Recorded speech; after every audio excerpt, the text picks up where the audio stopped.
evening, ladies and gentlemen, and welcome once again to the Weekly WAYPN. I'm Cal, And I'm Sunny, aka Henry and Sangita. and we have with us Alex, go. Yeah! it always takes that one little gap before people realize that it's the other person's turn to speak. Alright, well, would you like to put the video link up up, and yeah. we'll start. So, how have you been, Alex? Yeah, doing all right. Just work, and try and keep my head above water. Yep, I totally know what you mean. We were talking about how the weather's been a bit crazy. You've been having a lot of heat. We've been having too much rain. But we should get on with it. And first off, we have Justin Taylor. Would you like to read this one out for us, honey? Some more progress. Brit is established. I think she could use some black parts on her clothes to help with definition/separation. At the moment, she looks like a red blob, but I think the direction overall is working. You know, I would... Why do you want it? Thank you, machine. I think if this is a red blob... I'd love painting red blobs this good. Yeah. Yeah, I know. I can understand what he means by that, with the skin tone being quite close to the reds of the outfit. But I think he's done a great job bringing focus back in the face with that sort of dark turquoise hair. But what do you think, Alex? I think that the way he's done his lighting on the face is outstanding. Hard definition line between the sort of cheek and the lower cheek, leading to the jawline, gives a nice frame to the face, which is also framed by that hair, which is really outstanding.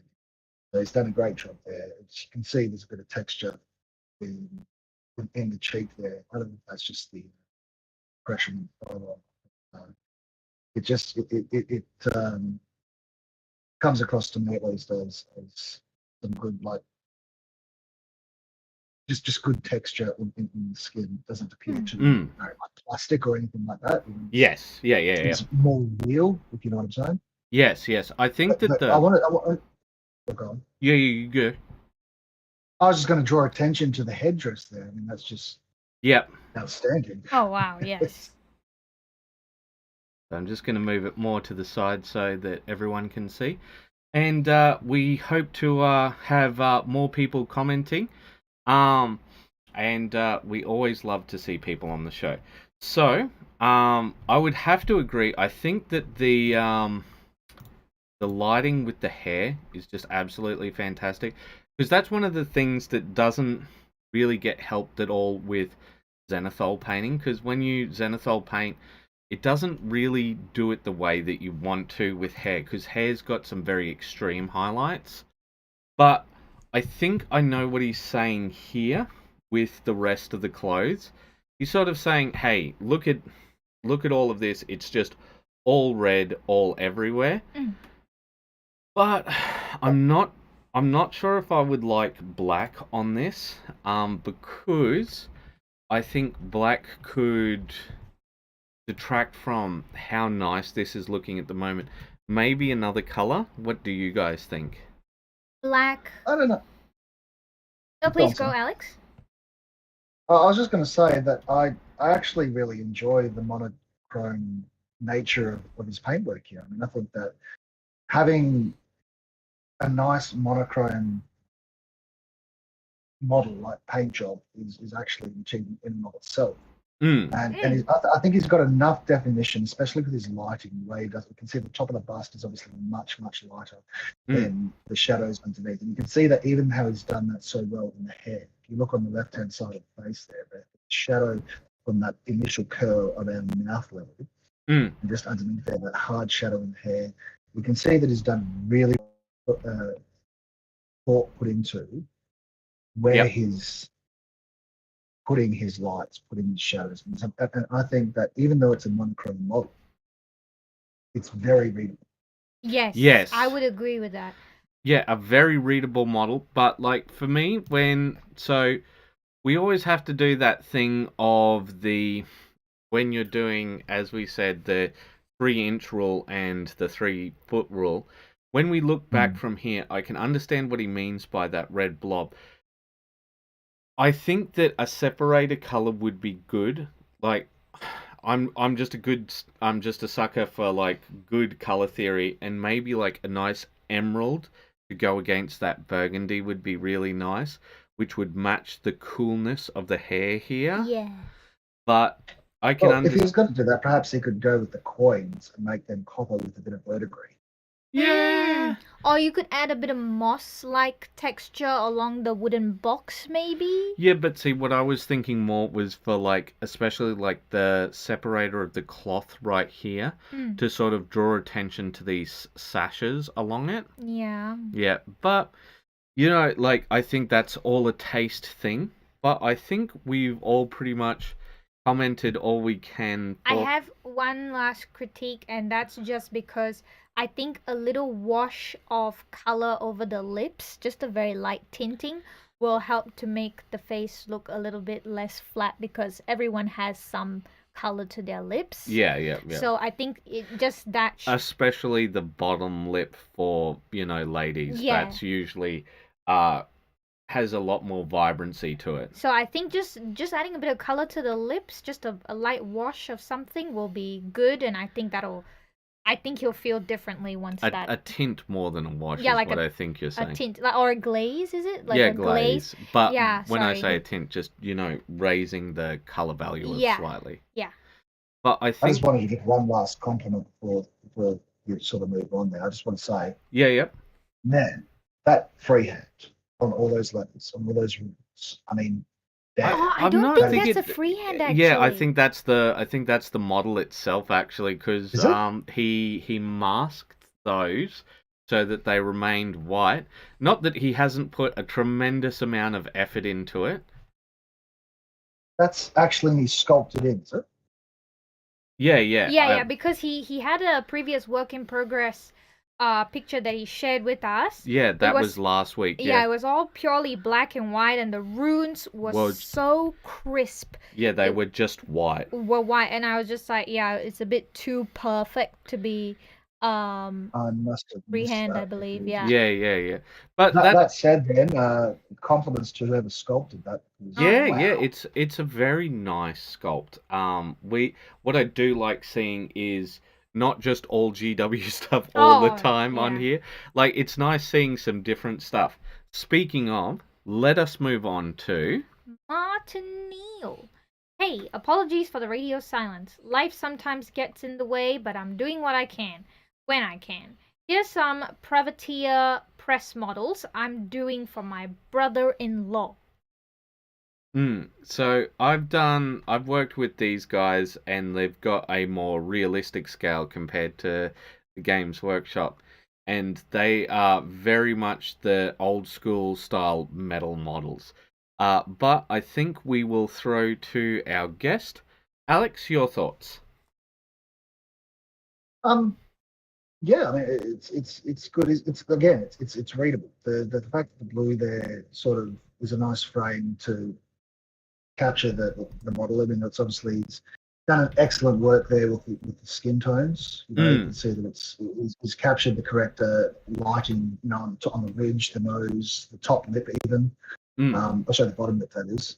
And you know, again, readable is key when you're working in this scale, especially for tabletop standards and stuff like that. You just want to be able to know, okay, that's this is that, and be able to tell at a glance. The fact that he's done the eyes, with the pupils there, I mean, that takes a lot of patience. So to not look derpy like he's looking at a wall and you're Oh yeah, it's very dead on. Yeah. Yes, I know that very much.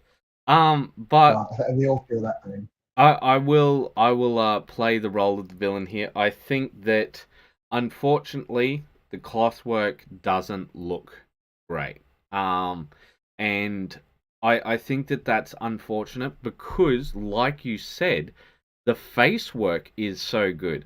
So I think maybe a bit of extra time should be spent with the cloth, because those transitions are pretty gnarly between. I don't know if the cloak's meant to be dirty or not, like as if it's been dragged through the mud, but I don't think that that's coming through in the reed, if that makes sense. Yeah, because like I hear what you're saying. Yeah. Go on. Danny. No, please, you go first. I was just going to say my suggestion for that, because I kind of agree, is instead of trying to paint on the dirt, explore pigment powders. Yeah, They yeah, work 100%. brilliantly for what you're trying to do. So, just put your pigment powders on there.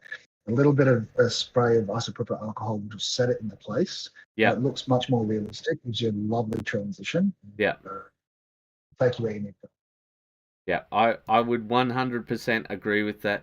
And the reason why I bring it up is because, like you said, he's put so much work into this face for it to be let down by that cloak. Because I think everything else that he's done here on this miniature is really nice. Like, I would like a bit of a rock here or something in the terrain, because it doesn't look as nice as our next one along. So we see like he's added some rocks and so on and that sort of thing. And just, it's the little things that help sell something. Like, I really like the basing on this one. But yeah, and if we can get your thoughts on this guy right here. Actually, I think it's a gal. Give me 2 seconds. Sure, you're finding it on your one. Yeah. The thing is, with this one, I like the fact that he managed to get and point out the lenses in the mask there, but it seems a little bit more muddy in this one. I mean, that just might be down to the sculpt, don't get me wrong, but yeah, I'm not as big a fan of this one as I am in the previous one, because again, facial was, as you say, excellent, but it just seems a little bit more muddy. The clear delineation and separation between the blue and the gold is what I like most about all his work that he's done. Yeah, I would say, like, and that's very good classic color theory. You know, gold against blue is very classic. It's because it's also like the primary colors triad going on with the red, blue, and yellow. Yeah, because he's got a bit of red with the actual thing there. Speaking of a bit of red, we've got a ginger boar. Ginger boar? Yeah, right Not here. a ginger beer? No, not a ginger beer. Aww. There is very little beer here at all. What are your thoughts, Alex? It looks like a cross between a ship's captain and a Civil War era general. I've got very classy, juxtaposed with a minotaur, which is yeah. I don't know what's going on with the model, but you know, it's just it's so it's Games Workshop level ostentatious. Oh, is this not Games Workshop models? No, these are Privateer Press. Oh, Privateer, yeah, sorry. So can we get your thoughts on it, Alex? I reckon it's good. Again, the color separation makes it the whole model beautiful. Yeah. The highlights that is done on the top plume is excellent. The metalwork is neat, tidy. He hasn't spilled over anything. He's kept everything in its place, and I think that the whole model works together. Yeah, I think that that's one of Martin's strongest skills. His color separation. Like, we actually used one of his models as an example of when a painter has just perfect control. And it seems that he has very much perfect control when it comes to painting like stripes on and like keeping your colors within their area. But I think I mean, you can see that clearly with the white line in between the red sash there. Yeah, that's exactly what I was thinking of when I was saying that.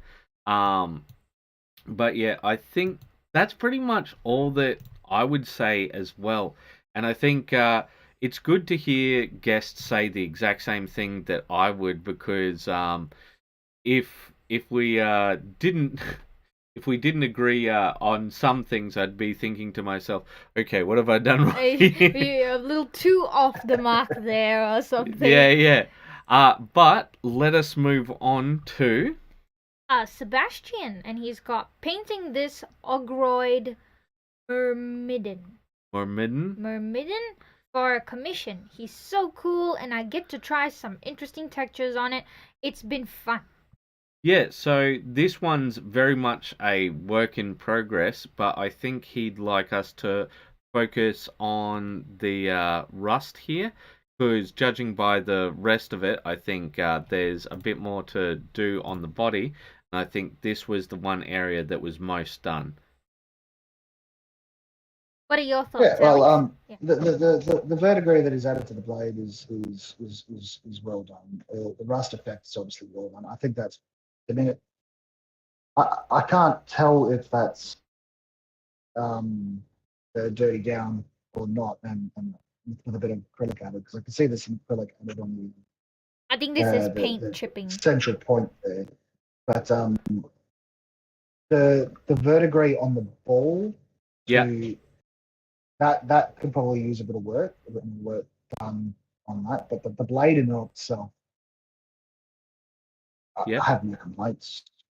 You know, it's well done. He knows what he's doing. Yeah, well, when I look at it, when I look at the blade, I think the blade just looks amazing. I wasn't as focused on the ball, but I think you're probably right on that one, that it could use a bit more.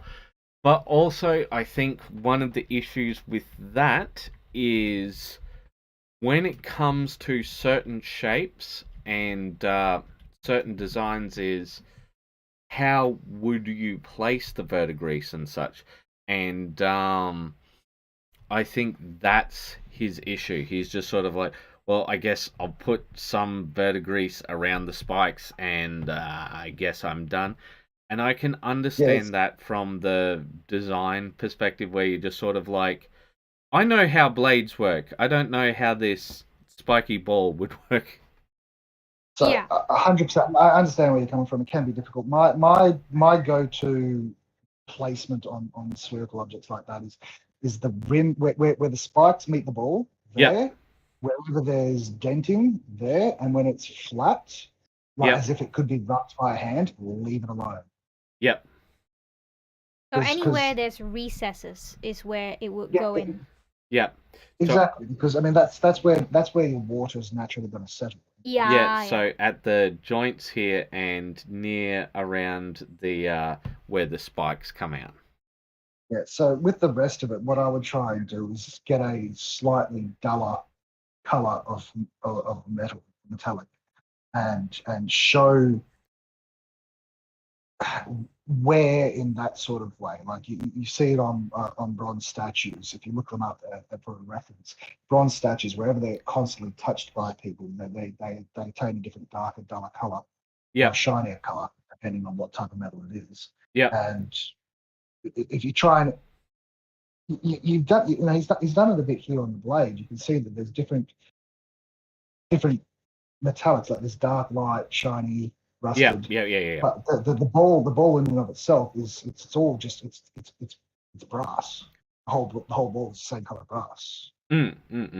And I think I'd agree with you. But for the most part, the one part where I think I would disagree is you don't want to spend too much time on items that won't have any eye drag, if that makes sense. So, like, for example, like, nobody wants to paint extensively under armpits and in between legs, because people don't look there as much. Whereas you want to spend a lot of time on faces, a lot of time on bases, because that's where people... You are, of course, 100% correct. That is literally just my gremlin brain running away, going, no. We can prove here and there. My gremlin brain runs away with me. Totally. And it's totally cool, and I think it's still good advice, but I mean, some of the times, this is one of the things that we had, is some of the times you've got to reject good advice when it's good advice that's not good for you. Yeah. Because I think that is... 100%, yeah. I do think that that's good advice, but I think that, Don't, It goes especially beyond when it comes to commissions. Don't spend too long on any one item. Otherwise, you're just like, oh, I've spent 4 hours on dirtying up a sword. Where has my paid time gone? Yeah. There are different considerations for different people. Different people. All right. That's So right. next up, Oh, hey, but we never got to talk about this, did we? yeah, no, we didn't because that was more the work in progress part. Oh, is there another one? Well, we're going to find out later. Okay. Yes. So we talked a bit about the sword. Okay. All right. Can you read? Okay, so Joseph says, answer a question for me. This is Vallejo game color 72.002 white primer.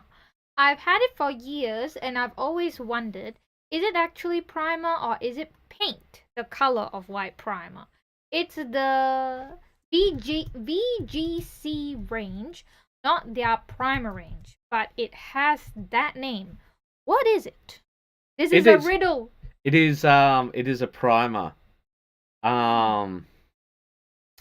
Yeah, so okay, no, that is not how that works. Sorry, I was trying to reply to someone and then I was like, oh no, I do not want to remove this person. But yeah, so I would say when it comes to this, it is a primer because that came up in the comments. But what I did want to say is one of the things that I really like about these sorts of things is when it comes to this sort of thing, people feel like they can ask questions like this on here. And that sort of brings me a little bit of joy because when people come on here and ask questions and get answers and like I'm not the one, just sitting there on the Facebook just yeah, and like it makes me feel like I've done the right thing in helping set up the community that I have. Well, Rowan says primer has different pigments and mediums, true primers. So is this a true primer, would we say? I do believe so, but it's a brush primer as far as I know. But like I think it can be used through an airbrush, but I don't know. We wouldn't know that, yeah. Yeah. Yeah. So do you have anything to say on this one, Alex, or shall we move on? No, you pretty much covered it. It's a primer. Yep. All right. I agree with. I do agree with what you said, though. I mean, that's all what community is about, and I do. It's one of the reasons why I love this particular community is because everyone's very encouraging, everyone's upfront, open, honest, and will help others when and if they can. Yeah. We like that about this. Yeah, I think it's really important that people feel okay to be able to ask questions because that is an issue. Like, if you don't feel as if you can ask questions, I don't think, you're really in the right spot. It kind of defeats the purpose of being in a group because the whole point is to gain resources from things outside yourself. Yeah. And if you're unable to do that, then it kind of defeats the purpose of. But yes, so we have James, and he says, just sharing what Marvel characters I'll be working on next. So hopefully at some point next week you will be seeing some more paint on these wonderful minis. I have been in no way influenced by the trailer from X-Men 97. I very much have been. For anyone wondering, I am waiting until payday to get some more Vallejo paints to finish my Batman miniature from a couple weeks ago. I really like how James shares his stuff because he just sort of goes through the process. He's like, oh, I painted a bit of black, I've done a little bit of that, I've done a little bit of this, and we will see some more paint on these guys, but we will move on from this one pretty quickly. But if we can get your thoughts, Alex, about this sort of arrangement. Yeah, I mean, there's not really much to say at exactly this point. It's true. It's a lovely Xenophil Prime he's done. Yeah. No, I mean, I think that's great that you bring that up because I'm not sure if he's done this himself or if he's gotten someone else who does have an airbrush to do it for him. But I think if he did do it himself, it's a great step up. because Well, yeah, he did have some trouble with it before, but I do think he needs to leave a bit more black in his prime. Right, okay. And maybe like some transitions between greys, but other than that, but yeah, we will see some more paint on those models shortly. So Joseph managed. Next, back to Weekend Jojo, and he says, I snuck in a few hours painting before people turn up and got these 4 ready for the basing tray. Time to start new models. Woo! Going through it very quickly. It does seem that way. So, Alex, let's hear your thoughts. He's done well. I mean, like the again, the whole point and purpose with models of this scale is readability. That is always what I stress on, is readability, and these models are very readable. He's done an excellent work again on the faces. You know, you can see that he's got the eyes in on the models, and the eyes are pretty decent on these ones. That's something that Joseph often struggles with. But then there's the next two, which I noticed the eyes got a bit of a downgrade here. But like, well, all she's doing is trying to find the fly that's swimming in front of her. Like this one's she's a bit down with her yeah, this one's a bit unfortunate, but I do think, like, the reason why I do pick on him a bit there is because he did say, like, he would like people to pick up on certain things here. But I feel very much like when it comes to Joseph's stuff that I'm saying the exact same thing over and over. So I'll throw back to you, Alex, and get some more of your thoughts. My biggest criticism that I could have with these two in particular is really the one on the left. That would benefit from a lovely dry brush of a very bright metallic, just to pick up on the edges of those chains, of those metals, and make it more readable. Because right now it's rather dull, especially with the black air. Maybe some blue highlight just on the highest highlights there, just to give it a little bit of color interest. Again, a different color on the blades, just get that readability happening. And again, with the green, it's a very, very dark and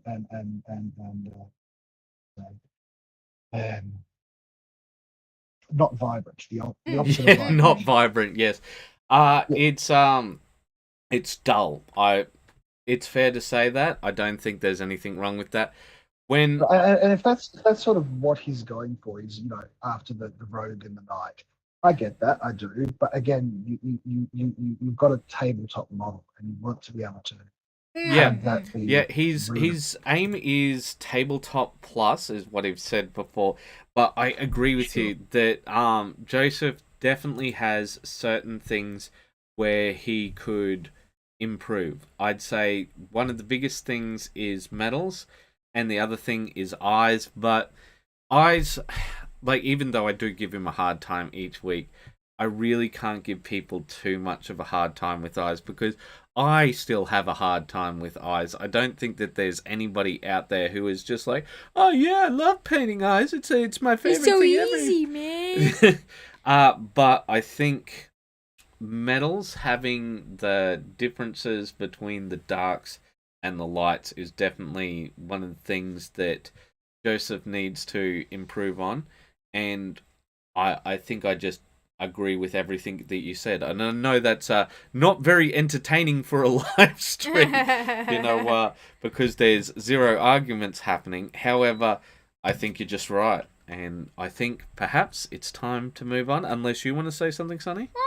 I would say the same. I wouldn't have thought about giving the metal a bit of color interest by maybe introducing some blue glazes and things like that. So I think that was a very interesting perspective that Alex has provided with us. And I suppose an increase in the brightness and the highest points of some of the metal would help to create a little bit more a focus on the model, perhaps. And Yeah, nothing more I could say. Yeah, on so that. I think we're all pretty much in agreement. So, Alright. but next up, Oh no. so Alex, you're gonna have to be doing a lot of work here on this one It is because this is your competitor. Yeah. For sure. All right, so would you like to read out, honey, and then we will start? We have Battle Brother Justine, and he says, Deathwing finished, calling them done. Learned a lot painting these. First time basing with weathering powder and using an airbrush for the undercoat. Really have enjoyed painting them. Time for something different from bone armor. Hope you enjoy. All right, so we'll go to the starting image in a second, but oh, that's it, I think. Yep. Yep. All right, so Justin, he's got his number one competitor here ready to comment. Yes. So, Alex, hit us with the knowledge, the info. Oh, it's all garbage. You know, he's done a terrible job. Reflect on life. No, obviously he's done an excellent job. Fantastic, and I agree with you, Carl, that his green on the Aquila is brilliant. Yeah, mine's much more of a vibrant green. I know that some people who are Dark Angels fans don't like how bright I make my Dark Angels green, but that's my choice, and I'll stick with it. Well, you know, I was actually thinking about that when we were looking at it before, and I was like, I wish that people were as vibrant as your one, because we actually have your Instagram pulled up in the background. And so just to give a very quick reference to what you are talking about, we have Alex's Instagram in the background. We'll just scroll up all the way to these Dark Angels up here, and I much prefer that level of brightness. So yes, we have a fellow Dark Angel fan here. Absolutely. Yeah, so as you guys said last week as well, the work is done on the bolters there is sublime. Like really, it is the point highlight on the edge there is excellent, and you can see he's carried over that same work with each of the eye lenses that he's done. It's you know, you see it better in perhaps other models than specifically this one, but the different levels of highlight that he's done in the eyes is excellent. yeah, The separation, each and every armor plate that he's got there is just, it's good. yes, Yeah, again, and going back as well to the basing here, you see the weathering powders. This is what we were talking about before. yeah, yeah, A 100%. previous model, how much that would benefit that model. And it's not hard. And Justin's done a really great job here. And there's one tip that I have, which I actually got from one of our other members, Brushstroke, which is when you're doing pigment powders, to blend them when they're going up, one of the things that he does is he gets a toothpick or a what are those skewer sticks called? They just called skewer sticks? Yeah, skewer sticks, satay sticks. Yeah, satay stick. And he puts a bit of blue tack on the end of it and dabs the very top where it's supposed to be the most faded out. Yeah, and he'll fade it out along the way, and he'll use the blue tack to help fade it. That is very clever. But yeah, it does really blend them into the environment. You're 100% correct, and I think we have to comment about this guy as Mr. Bald Man. Yes, as Rowan mentioned last week, the Baldy. Oh man, look at that. Yeah, excellent work. There's no two ways about it. You know, and this, you know, the whole head is excellent. The skin tones, the shadows there in the creases in his forehead, the eyes, just the way he's done the eyes looks awesome. Yeah. Menacing, to say the least. Yes. And as you guys commented, the shade effect that he has on the hair. Oh yeah, absolutely fantastic. And like when it comes to this sort of stuff, I think that really helps sell everybody else, because you get the feeling that these are who these people are underneath the helmets. So you've got this guy here and he's got the face mask on and everything.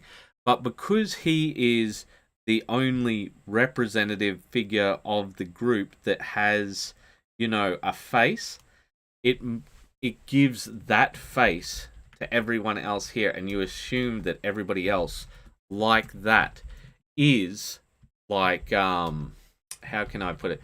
You sort of imprint that guy onto the other people, and it helps a lot with your storytelling. I'm just gonna read out some of the commentary that we have received. Yep. And Rowan says, "That gun, that skinhead."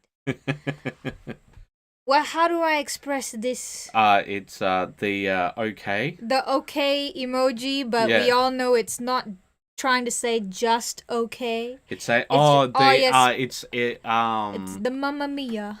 I forgot. Just right. Just right.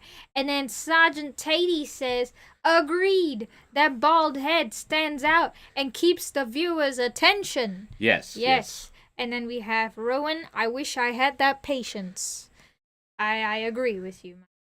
And Raven... 100%. Raven says, "Nice night to sit down with the spirit and watch some hobby YouTube." Yeah. Here, Rowan says. Yeah. So I think, unfortunately, we're giving a bit too much praise. So I'm going to struggle and attempt to find something... No.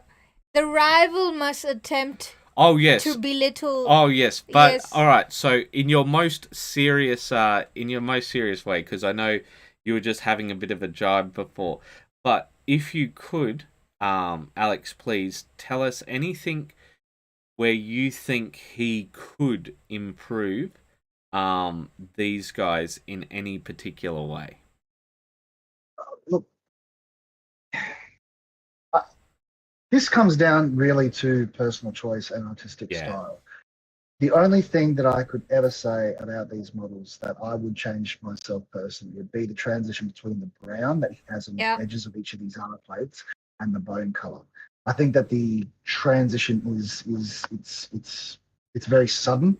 And could improve with a bit more of a transition period. I know that's rather difficult to do in such a small area. Again, these models, as you guys keep saying, we're blowing these things up much bigger than they are in real life, and it's very challenging to get a decent blend. And again, I don't think he's really attempted to do that. This is very clearly an artistic choice. You can see it. He's done the same thing with each one. This is very deliberate. It's only my particular taste is the only thing I would change. The thing that I like most about these models is that your eye moves around the model every time, from the helmet, I would to the sword, to the purity seals, down to his leg, up to the bolter, to the lenses, and it does that with every single one of his models. And when you've achieved that, I mean, that's a win. Yeah, unfortunately, I would agree. And see, the reason why I say unfortunately is because we aren't here to just, praise people endlessly. We are here to give critique, but I do have to say, I would call these showcase. I would say that these are showcase level, and there's nothing here which I think could be changed where, like you say, it isn't a different artistic choice. So if you don't mind, we've got your guy up here, and you've gone for a very sort of different sort of look to his. And I think with that, like, that's all it is. It's just like, I really like the way you've got the cracks and, the damage and that. But it's when we take a look at this guy and when we take a look at these guys, right? It's not that one is better painted than the other from what I'm looking at. It's, as you said, different artistic choices. That's exactly right. You know, it's very much just down to different artistic style, different artistic choices, and like I said, neither one's painted better than the other. It's how we choose to paint the miniatures. Yeah. And, that's what it is. I would say the same thing. I think perhaps Justin might be going for a little bit more of a high contrast feel. Well, I'll just say my personal preferences. So I prefer Justin's Aquila to yours because it's a lot more vibrant. You've got a lot more depth in your shadows. And I much prefer your spiderwebbing, which I don't think comes out the best in this one right here. But there is another one. So if you is it? Yeah, okay. The arrows over there. See, I'm not very used to Instagram. No. Go back. Okay. The arrow that is on the picture. Oh, okay. Yeah, no. Like I said, I'm not is. used to Instagram. Yeah. So that crack right there, and like the scarring that you got down here, and the placement of the scarring, I just absolutely love that. Like if I had the talent, I would somehow combine your two styles and just be like, yes, I'll take what I like from each. But yeah, I really also I like that you stayed within the hand style purity seals. Yeah. But when I take a look at his purity seals, I have to admit that it gives such a level of contrast, and like it's sort of 6 one way, half a dozen the other, and that's why I really wanted to have you guys both on at the same time. So I'm actually planning to change my purity seals to white. Having said so yeah, I guess I way prefer Justin's purity seals. Yeah, I even just feel the same. just the script he's done on his purity seals keeps mine under water. And I also really do like the way Justin has done the reds of his bolter gun. It's very vibrant right at the front there. But I would say I prefer the way that you've painted the sand color of the armor. Yes, with the smooth transition. I clicked the wrong thing and closed his Instagram, so I'm going to bring that back up in the background. Okay. All right, but I think it's about time we move on. And this was a bit of a surprise seeing Jojo's birthday. No, it's his birthday, so we will say it's Joe's birthday. But he likes being called. No, he does not. Yes, he said that's his weekend name. No, he said his weekend name is just Joe. I see. So it's Joe's birthday, and yeah,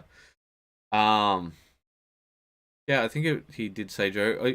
I might be making a massive error. Happy birthday! But happy birthday, and it's funny to see this on this area because, but I think he picked the right place for it, didn't he, Joe R. Sutton? Yeah, because Joe R. Sutton needs to wish Joe his birthday. Yes, it's true. Yes, we should have done a little cake cutting ceremony. You just want more cake. Yes, I do like my cake. He does. There's nothing wrong with my cake. But I'll tell you what the problem is. She'll eat some cake and then go, "Oh, I've gotten fat." No, I only say that several days later. Okay. Yes. All right. So now it is time for our guest and resident painter, Sangeetha. Oh, I have to read. Yes, you do have to read. I finished my work on time, which means it's hobby time. Here is good whips. I worked on more alien skins and more skins. CNC welcome. Henry and I painted up the Varan dogs to look like skink dogs. Skogs.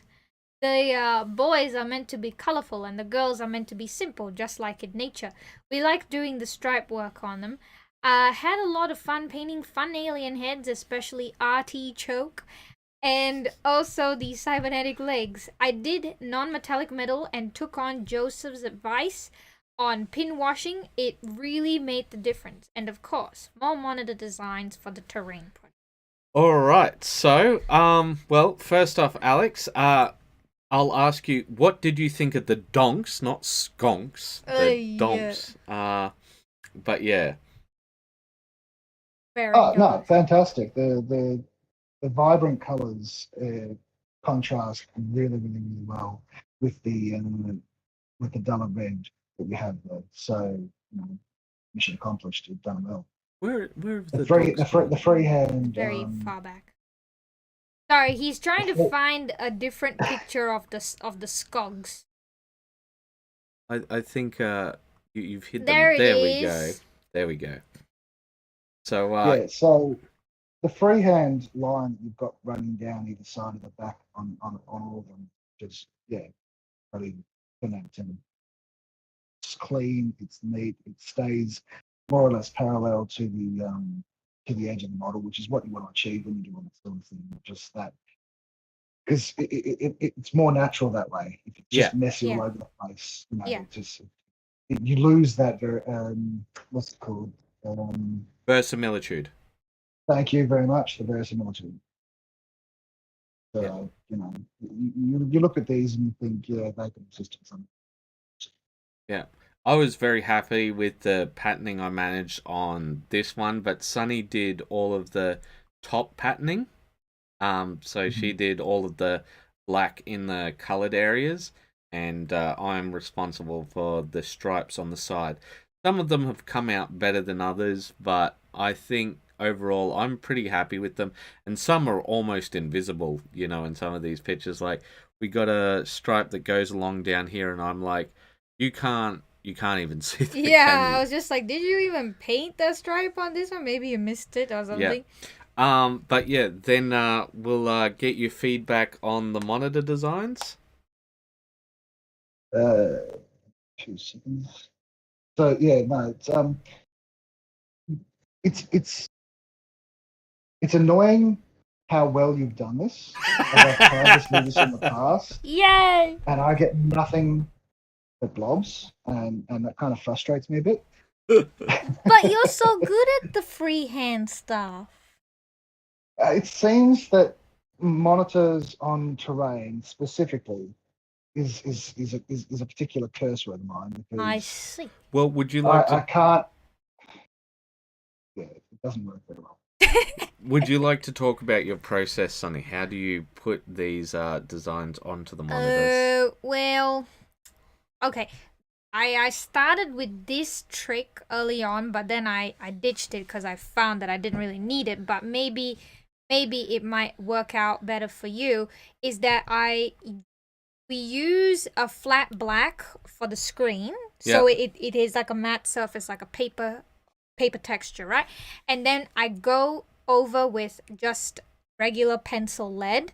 You can use a mechanical pencil because the lead will be much more finer, and you can draw the design first with the pencil lead, and then go trace over that with a super fine brush. I've been finding that the GWXS size brushes, I just have been loving using that brush for all the freehand stuff, and even painting the alien heads at that size. It's been really great. Maybe you have your own favorite, super small brush that you like to use, but just a fine detail brush, and go with the white. And then after that, I just glaze on top with the scorpion. What? Green scorpion? Striking scorpion contrast. Yeah, so you do the white, and then you go over it with the contrast to really make it pop. Yeah. But I think it might help to just use a mechanical pencil to draw or sketch your idea for trace. Yeah, that's a great idea. I think I'll try to do that in the future. And it's great because graphite over black, it shines, so it's easy to see when it shifts in the light a bit. So I think that might help. Yeah.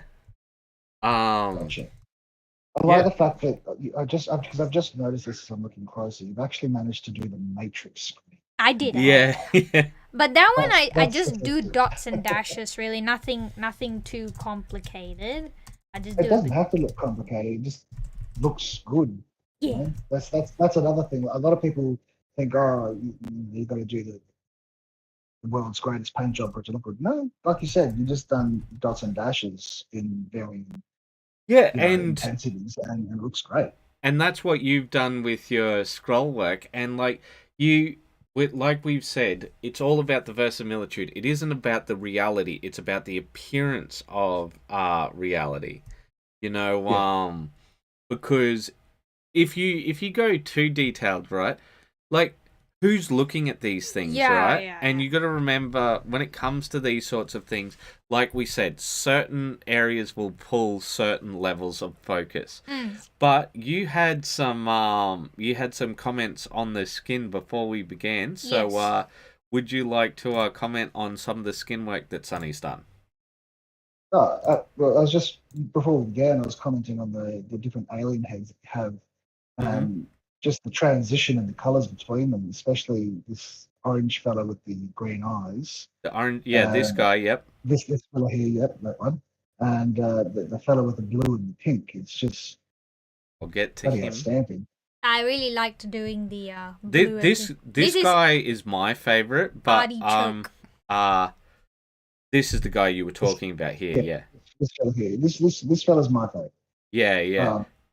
That said, I will say this: in the photo where you have them all together, the skin tone on the arms of the two fellas in the middle there is really good, because the contrast between the shadows and the lights has been done really, really well on the arms, and on the face on the fellow with the sniper rifle, or the whatever rifle that is. I'm not sure.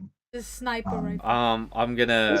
I'll scroll to him in a second. I know the guy you're talking about. This guy, yeah. Yes, this fella. Yeah. So you've done a great job on the skin tones there. So I think, all round great job. And the cybernetic legs, like you said in the comment. Yeah. Just the pin washing, the detail, the readability. Those aren't pads. Those are absolutely cybernetic lens, and so the pin washing is excellent. Yeah, because when I was doing it, and then I was like, it looked okay, and then I thought, okay, I remember Joe mentioned about pin washing in the my what is his Romillion model that I did, and I was like, okay, I will do the pin washing. After doing that, it really just made it pop that much more. I just brought out all those recesses and all the little gaps and things. And but for me, when I take a look at her, like, I think all of your skin work is fantastic, but I don't think the non-metallic metal has come up the best. I think, unfortunately for me, like, I would agree that the pin work has come up really good, but I think, unfortunately, these panels right here, the ones where you've got these stripes, not where you've got the shine here, I think the shines come through well, but where you've got the stripes, I don't think that really reads as well as non-metallic metal. I do think it's a bit blunt. Yeah. Okay. All right. Yeah. But I do think, like, if you were to judge it by the kneecaps and like some of the other bits of shine, I think it looks good. But personally, I reckon try out true metallic metal and see how you go with it, because like that pin washing really helps true metallic metal. Right. Okay. But I think that's enough the time spent on one of the hosts. I think it's time for us to move on to the birthday boy. Yes. All right, would you like to read, please? These two are based on Guts from Berserk, which I've never read or seen, but I'm trying to take some color inspiration from Google Images. Thanks again to Brushstroke for his recent metallics videos, for motivating me to do more than base, wash, and dry brush. Yep. All right. Alex, if you would like to comment on these two.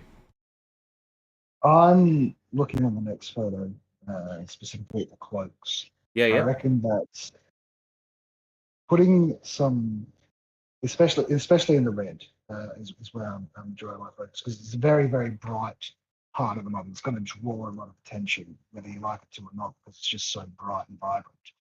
So my suggestion would be to introduce some color interest into the shadows, either by putting like a violet, just glazing some violet in there, or some other color, and bringing the highlights up to a more just a brighter, more vibrant red up to an orange, perhaps in the highest of highlights. Yeah, Just because without it, it seems a little flat. Like it really does seem like you've gone one color and a wash and yeah, I would anything agree like that. with you with using some colored shadows, but I don't think going into the orange is as much a good idea. I think going to a super bright red, like I'm trying to remember the name of the Like brand, Chimera, the red. Chimera Yeah, color, the red. I think that would really help a lot, because even if it is like he said, just a dry brush, like as you say, at the moment it looks very plasticky in the light, with how reflective it Yeah. is and how the shadows transition. I think on this side it doesn't look as bad. Like maybe it's just simply, how glossy it is. Mm. But I would agree with you about the shadowing. I think that the shadowing would really help. But I think with this one, the metals come up a lot better than before. Like, obviously, these aren't completely finished models, but what do you think about the improvements with the metallics here? Yeah, you can see where he's got these point highlights in the very the on his leg in the middle here. He's got these Mm-hmm. point highlights that again the readability is better. I still think it could be a bit improved. Yeah. Perhaps edge lining each of those particular plates on the leg all the way through to the side of the calf.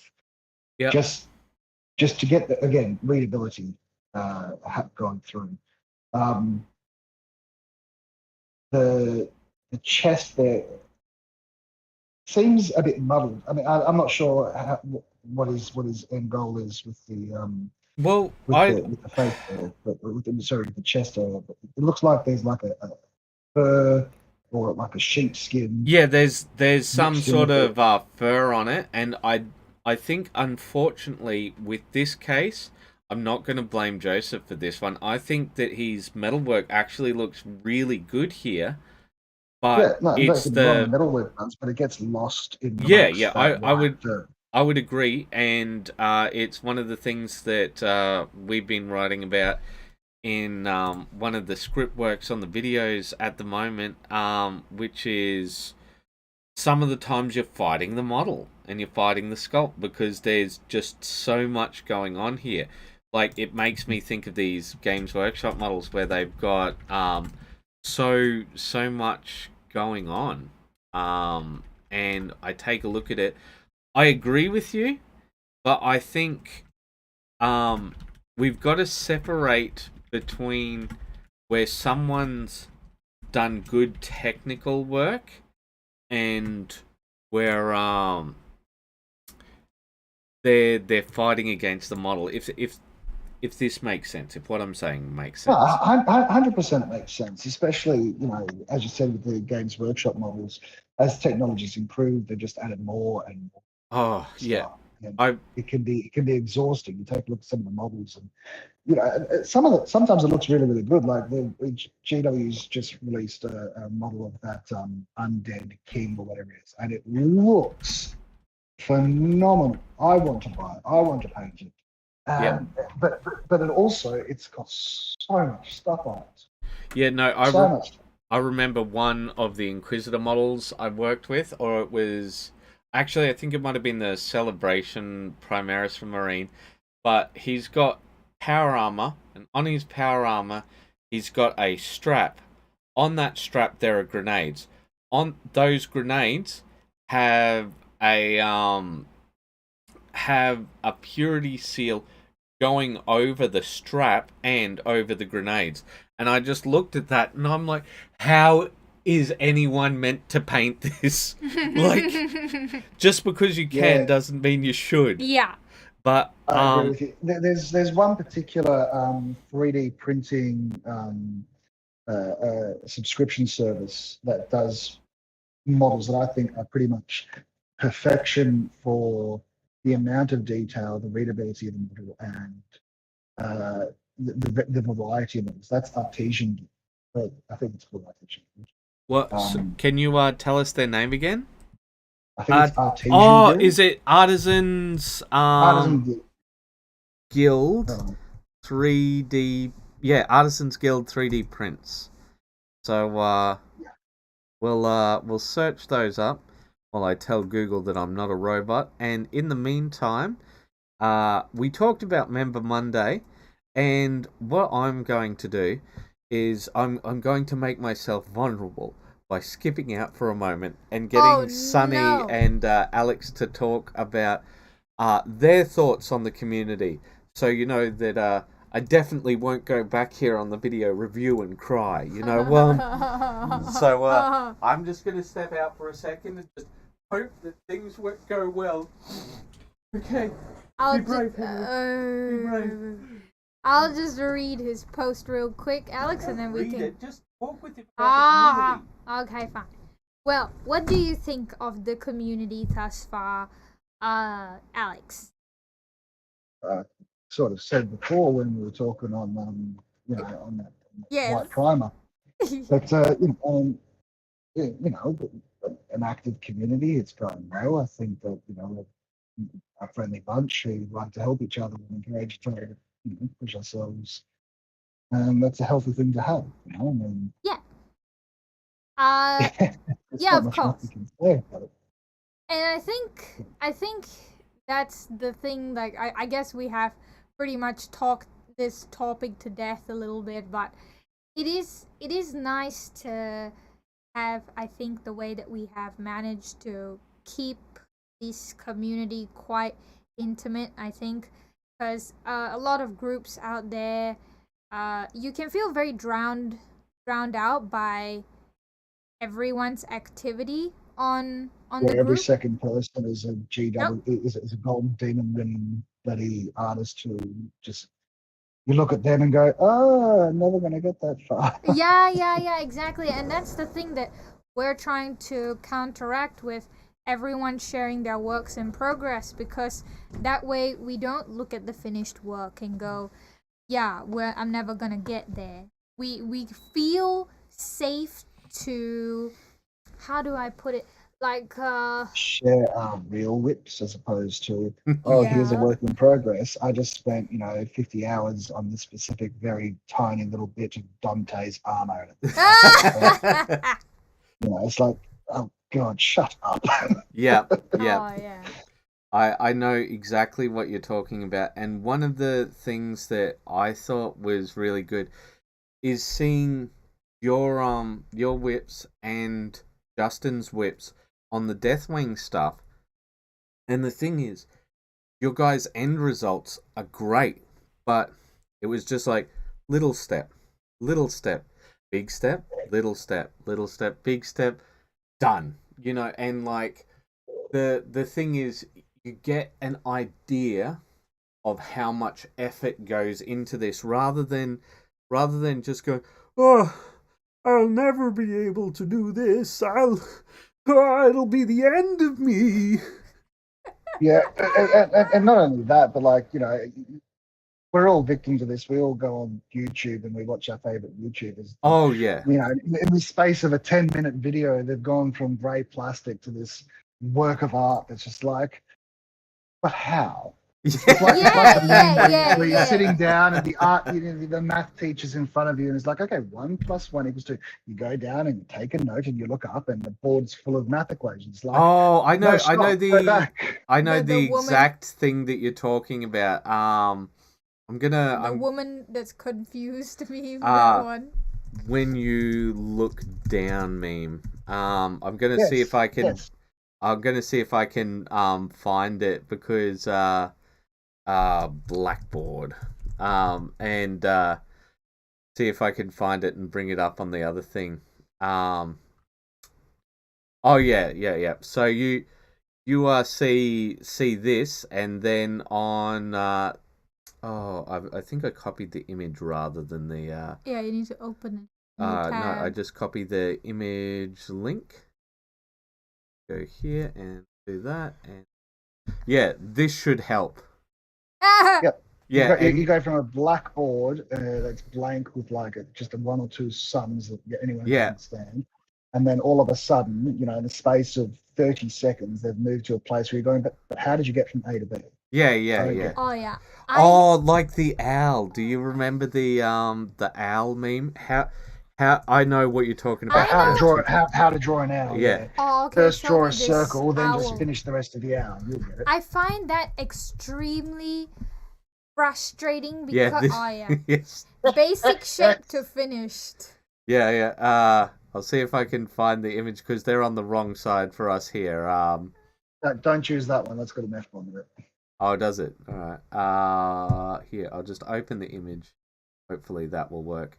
Yeah. Draw to dress to. Yeah. I see what you're saying. Never mind. All right, we're moving on. All right. Family friendly. All right. Next up, Justin.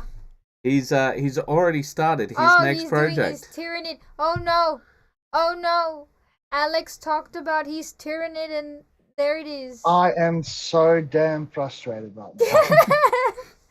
I have not seen this post. I am infuriated.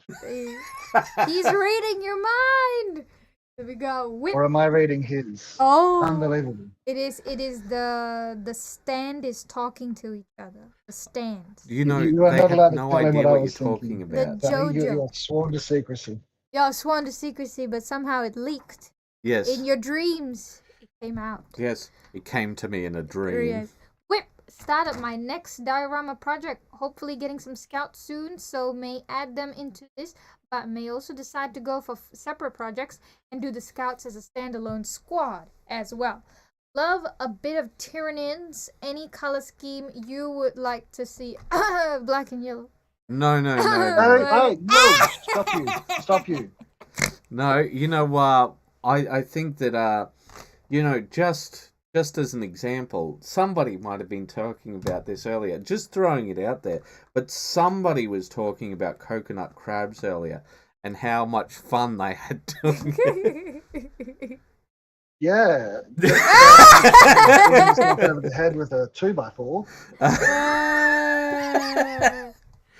All right. Well, don't get me wrong, they look great, but good God, it takes a while. Just do a single gaunt is too damn long. I do think that certain paint schemes have certain advantages. So with that one of the things that I do like about the coconut crab scheme, right, is that's not one that has to be done in a precision way with by being at a tabletop, like doing eyes. You could do that like in front of the telly and just dot along while you're watching some sort of TV show. Like I disagree, because like if you're dotting something, you do need to pay attention to. But I mean, you did the lines on the on the skunks, but like I wasn't looking at TV. Donks, they called them. Skunks, it's decided. No. Apparently, donks are male and skunks are female, according to Rowan. The donks and skunks, when I did them, I wasn't looking at the TV. Yeah, but I mean, like, if it's one of those programs where you don't have to pay as much attention, Yeah. It's. I'm gonna have to push back on this. Okay, all right. You are flat wrong. Like, to do this one right, you have to have dots within dots. Oh, this is you have to dot in a specific fashion such that it transitions between each layer. It is not something you can just mindlessly do. I'm sure there are dotting schemes that you can mindlessly do, and I'm sure that you can try to do it with the coconut crab scheme, but because the dots are put in it, that they are so small, and you need to put them in such a place that you're actually transitioning from lightest to darkest. I can't imagine that you would be able to do that and have it looking any kind of good if you're doing mindlessly staring at TV. Yeah, no, we'll see. I guess for me, for me, maybe it's just part of my brain, but I find it easier to do it that way. I know what he is talking about. I mean, look at that. Yeah. So sorry, we can't see it on the live Well, why stream. don't you send that to me as a link and I'll pull it up? Okay. You got one on my Instagram there. With coconut crab. There's a coconut crab on his one. Yes, just copy the link just and about, send it. This is what it's like dealing with this woman. She just says get. And Give me some time to find people's names and. All right, hold up. So we'll go back to the thing, and I'll open it up on here. Just give me one moment. Yeah. And we'll bring that one up so that people know what we're talking about. All right, so this is what Sunny was talking about before. So it's like the dotting technique where you do shading through dottings, right? And to achieve that, you need to start with larger dots to create the darkest part, and then you move on to smaller dots gradiating downwards to create that shading Well, see, these effect. ones have specific shapes to them, right? And Yeah. I was more talking about the catgut paintings technique. Okay. He has something similar like that if you take a look. Yes, coconut water. That's what I'm looking for. Coconut crab. This is the one that he's done. Minutes. Yes. This I is know. the one he's done. So we'll just take a quick look at that. Will you come up? Are you going to? No, you're gonna cause problems. But what we will do is we'll take a quick look at this guy and then move on. But the thing is, see how he just does plain old dots? Like, for example, you could just have a dotting tool, literally, and just do this if you wanted. Compared to that other guy that we were taking a look at before, because that other guy from before has more specific shapes. And is this more what you're talking about, Alex, when you've got to have the specific shapes, or are you just talking about the process in general?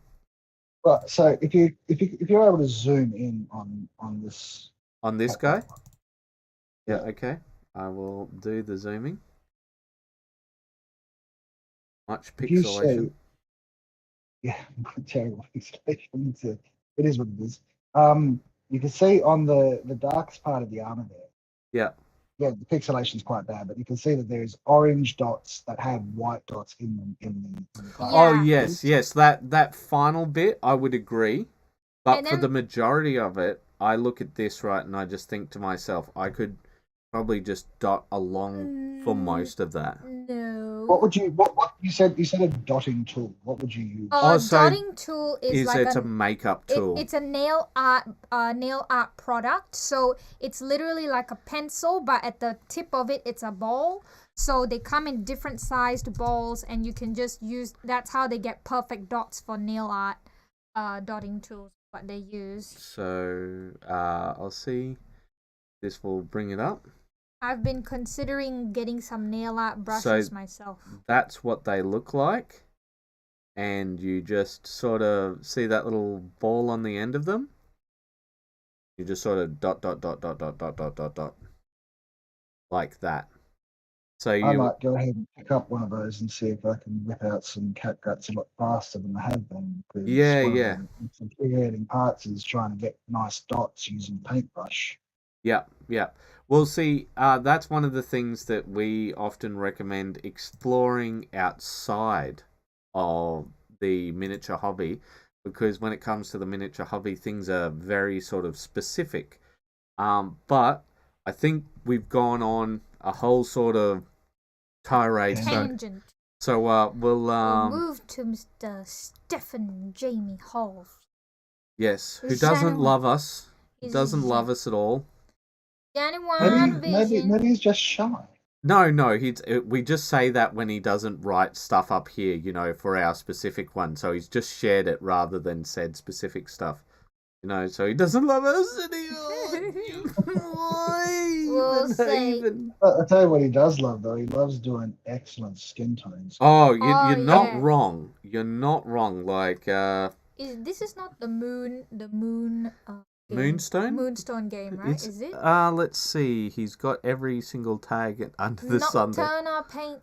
Okay, well, how about you just read out... Yeah, no, I think it is... Oh, it's Red Grass Games? Yeah. Well, just read the post. Wait. Weekend's painting update. Whips number 2. Little more work on the light side skin tone of the Amanita Shaman from Creepy Tables. So that's who it's from. I'm loving this bust. Big time, and it's being a real blast to work. Yeah, it's... There's a lot of work there. Just the nose, where all those different highlights come in, and along the cracks of skin. Oh boy! It's like it's like they've gone and actually sort of achieved some sort of subsurface scattering. Yes, subsurface scattering. That is the word. It's... Well, here's all I'm gonna say. All right, I'm gonna say that it's witchcraft. Because I can't achieve it, so obviously witchcraft, some sort of black magic, and we're going to call him a witch, and obviously that will help improve my skill somehow. Yep, I'll grab the pitchfork and torches. We'll start the march. And we'll extract his secrets, then put him to the torch. Yep. Sounds like a plan. All right, everybody, let's move on. We definitely won't be looking at more of his stuff. Would you like to read out the next post? Well, actually, I would like to hear if Alex has any thoughts on his technique. Just because he's also someone who can paint to this sort of level, and I just want to, because we always struggle looking at Genuine Vision stuff, and we're like, yep, it's art. I have no criticisms, but what I do have are tips and tricks that I see here that a lot of newer painters can really take home with this, and that's one, the use of green. Yeah. So most people don't realize just how much grip. I think Rowan last week actually mentioned this. Yeah, he did because we were looking at this same one, but less work had been done on it. Yeah. Yeah, and also there, not being afraid to go dark in the shadows. Yeah. We often have a fear when we're painting to go too dark in the recesses and too light, and think it can't be that light and whatnot. But he's gone pure white here on the brow, or not maybe pure white, but like he's gone very, very bright on the brow. He's gone very, very dark in the recess where the eye is. Yeah. And just the fact that he's allowed the color of the skin to become dark and greener on the shadow side of the face to give that readability. Like you can clearly see where the light strikes. Yeah, I would 100% agree with you, but I will say one thing, that we've got to remember what we're painting for. So this is a bust, right? This is a much bigger model, and I can understand why some people are a bit more afraid of doing darker shadows on, for example, I'm just going to go below on, for example, models like this, because like the darker shadows underneath the cloak, right, in reality would be almost black. But when you do that on a miniature, like everything is amplified. So some of the times going very dark can make it so that things don't turn up the way that we would like to. And I think that we get a good lesson in difference right here. So next up, we've got, once again, Genuine Vision. Could you read out while we go through it? Okay. Let me get to it. Yeah, it's just above. Yeah. All right. Little more progress on the Roguish Fox Glove for Moonstone the Game from Goblin King Games. Clothes up next, then finish the base, getting there. Yeah, and so I just wanted to sort of bring what you were saying before. So we see like even his shadows are lighter here on a miniature like this, where it's just a sort of more standard miniature, and the brights are so much brighter. So we do have to remember what we're working on. I hear what you're saying. I think that if you take the principles and just keep them in mind, you see here, even in this model here, the shadow under that cheekbone is down to black, and then literally a millimeter from it, it's one of the brightest highlights on the model. Yeah. You know, and just keep, because you can see that the object, or the source of light is coming from above on this model. It's not coming from the side like it was previously. Yeah. And you can see that just by where they're placing their shadows. So he's keeping those same principles. Yes, he's shrinking it down to a smaller model. It's not a bust of this one, obviously. But keeping those same principles in mind and applying them where and if you can help lift a model from being good to great with really not more effort, but more thought. Yeah, I'd agree with that, but where I was mostly talking about it is areas such as this, along right here, along his leg and such, right? So we see that the shadows are vastly reduced. Like you said, the light's coming from above, right? And we see underneath here, right, the shadows aren't nearly as dark as they were before. And like taking a look at the tree, we do have like tracks where there is great depth to them, like you were saying. But what I'm saying is, overall, when it comes to just straight up miniature painting, usually you want more popping colors. When you were saying before, like, people are afraid of going too bright, don't be afraid of going too bright, but I think like there is a legitimate fear when it comes to going too dark. You know, especially if you're going to be doing work such as commission work, because if you're going to be doing something more sort of artistic, remember that people don't often want artistic when it comes to these things. They want their miniatures to absolutely pop off, like right here, like the focus of the model, rather than being more plain, like rendered, like the back of the model where it's very, you know, artistic. 100%. I completely agree that you definitely want that vibrancy there. Yeah. But I think that the opposite problem is perhaps more prevalent in beginning artists. I'd say that's fair. Is that contrast is key.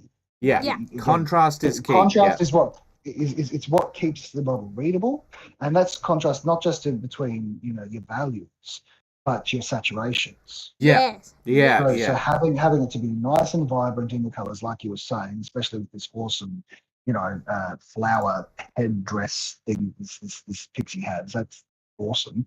Yeah. But you know, but like you said, you look at the back of the model. You know, obviously it still has more work to go on that cloak. That has very, very little contrast, and it looks dull. You know, I'm sure that there's more work to go on that. I think.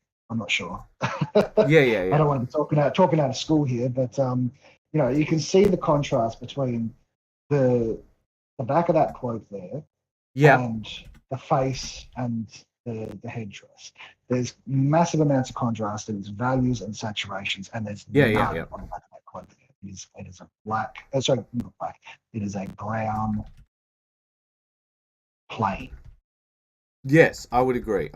But I think we've spent all we can on this one, and I think it's time for us to move on to Jason Tate.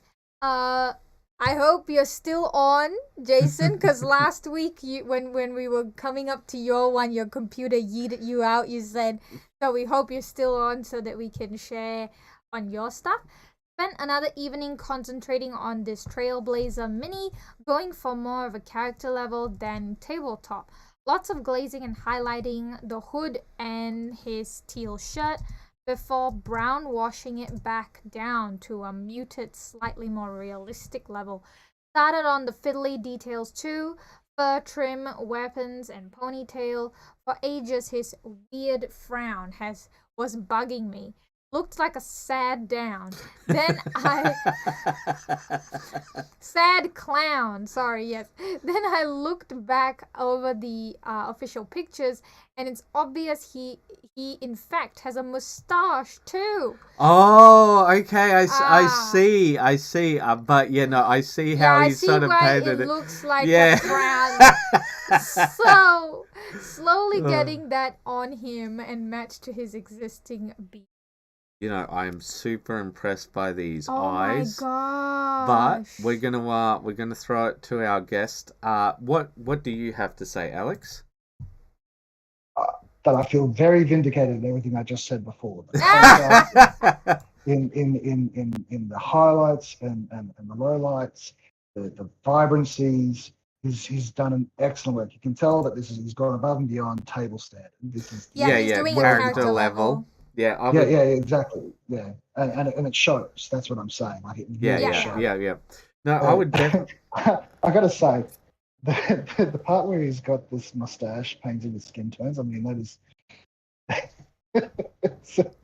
It's very funny. I like it. I like it. Yeah, it looks like he's just witnessed something rather disturbing. he just looks like he's just like, you disgust me, good sir. But see, I think as you were saying, I feel vindicated. I have to say I kind of feel the same, because when I looked at, do you know the movie that he was referencing, the what was it? The like 1800 one. So I looked Brotherhood of the Wolves. Brotherhood of the Wolves. Like, I looked at some of those pictures that he sent of those guys, and they're so much more dull than these guys. And see, this is what I was talking about when I was talking about they really need to pop off the table. So I'm just gonna type here, is it Brotherhood of the Wolf? Yes, Brotherhood of the Wolf. So I'll bring that up while we're speaking. And the thing was, take a look at some of these clothes here. Well, unfortunately, it always opens on the wrong side, so I have to open the image in a new tab. But you see how dull these clothes are compared to his paint job. And I look at this and I think to myself, that's what I was talking about, how bright these colors are and how much you want things to pop off the table. Because like we were talking about with the verisimilitude, right? You're not looking for reality. You're not looking to create this. 100%, I agree with you. Yeah, you're looking to create this because this will have more of the thought of this, despite that it's nothing like that, because that's just how our brains work. But 100%. Well, how did you put it before? You were reasoning creatures, not reasonable creatures. We're rationalizing creatures. Rationalizing creatures, not rational creatures. Yes. Yep. Correct, yes. 100%. But I think we're all pretty much in agreement. I do have some slight commentary. Oh, how dare you! I think everything is super fantastic, but I do think that the shadowing in the red cloak area can be blended out a bit more because it does feel a bit stark. Yeah. And then I understand what you're saying. And this slightly part disagree, but yeah. The pants here. I think the edges could be blended out with another mid-tone because it does look a bit stark between the two. I'm a bit 6 one way, half a dozen the other like that, because you do have to remember that leather is more reflective than most materials. And maybe that's the kind of thing you were going to... Because I see that over here, that he's got that... There is a mid-tone between the... Yep. Here. Okay, so reflectiveness it will have a bit of the starkness, right? It is not fully blended. That's fine. I just do think it does need a bit of a mid-tone here. Even if it's not fully blended, it will still have that reflective quality because it's not 100% blended. but it could use just a little something there because it's the most exposed part of the leg. I follow what you're saying. Large surface area. So, Alex, you were about to say something in response to this? The pants I agree with. The small mid-tone just between the lightest and the and sort of the bass tone there. Yeah, I could definitely see that. I'm going to disagree with the cloak. I think the cloak contrast there between sort of the shadow and the highlight is actually spot on. I really do. I think it's spot on. I really like it too, and what I especially liked about this conversation and a number of the others is that we have had some disagreement because a lot of the time, if everybody is all in agreement and somebody disagrees with the host, they sort of feel quite left out. Yeah. So Sergeant T is here. Would you like to read out his comments? Yeah, sure. Give me a moment. I'm here. The later pictures show the proper look. Proper look. Okay. I was inspired by the movie, but I wanted to be able to spot them from above the table. Yeah, that's pretty much exactly what I was saying before. So, okay, so here we go. This is it updated. So now we see the very nice moustache. And it does seem like a lot of those. So it's been dulled down a lot. So yeah. He's done what was suggested there. Yeah. See, I like how the work is done here between that first picture with the sad clown and the moustache here, but not just the moustache being added, but the extra work is done on the cheek there. Yeah, I do see that definition. It's all that skin. He's done a really good job with that. But you know, I kind of miss our old boy back here, the one who is just so disgusted. He's so disappointed. He's just like, he looks like he's caught someone, in flagrante. Yes, I knew you were going to use that word, and yes, it is true. He's like, but you know what? It's like a an 8 with like a 3, and he's like, I am disappointed in you. I will say that I think because on my computer the vibrancy of the RGB scale is blown a bit. So that's why I can pick out a few other details that perhaps did not show on Henry's computer. But on my one, it really looks like a satin finish on the pants, which is quite lovely. I think that is very nice. I think we're going to have to move on. Yeah. And so this was really strange for us. I'm just going to quickly talk about this, because we do a bit of inside YouTube here. So when we released that post about like we don't know what we're doing wrong, we only had 300 views, I think, on this one, and we ended up changing its category, and we got a lot more views, and we've gotten a lot of good feedback, which we've included for an upcoming video. That one's like an hour 10, isn't it, or something? Are you talking about our question and answer one? Yeah, so that's like an hour-long video. Yeah, so that one's going to be coming up this Thursday. But one of the things that, like, YouTube is a very strange beast, and I have to say, like, when it comes to some of these things, we have a lot of trouble figuring things out, but we do want to give the best content we can to you guys. But I think not everybody wants to hear inside YouTube talk because we're doing our review here. So it is time for my punishment. Ooh, blood demons. Yes, Mr. Alex. I've got to read out. Oh, you got to read out. Yes, I know it's not very long, but I do have to read out. Blood demons. Aim. Tabletop. Rush job. So I did these guys in literally overnight. Yeah, so like 6 hours or something. Probably around there. But yeah, so if we can get your thoughts, Alex. Mission accomplished. Oh yeah. Yeah. What more do you want? You achieved your aim. You set it out. You achieved what you wanted. Yep. Very readable. Good textures. Every part's in its particular color. You can't really expect much more when you're doing this many models in that amount of time. So, Yeah. Good job. Especially this, centerpiece mode. Yeah, the guy with the wings. So it was kind of funny because the guy usually I have like a week or 2 weeks and I'll work on the guys and give some back and forth, and he's like, "Oh yeah, can I get this done?" And I'm like, "Yeah, sure, no problem." And it's like by Wednesday, and that was on Tuesday. yeah, that no, that was like Monday afternoon, I think it was. Oh yeah. And so like I could only meet him on Tuesday. So essentially I had to get it done that day. Yeah. But yeah, yes. My only suggestion for rush jobs like this is that oil washes are really.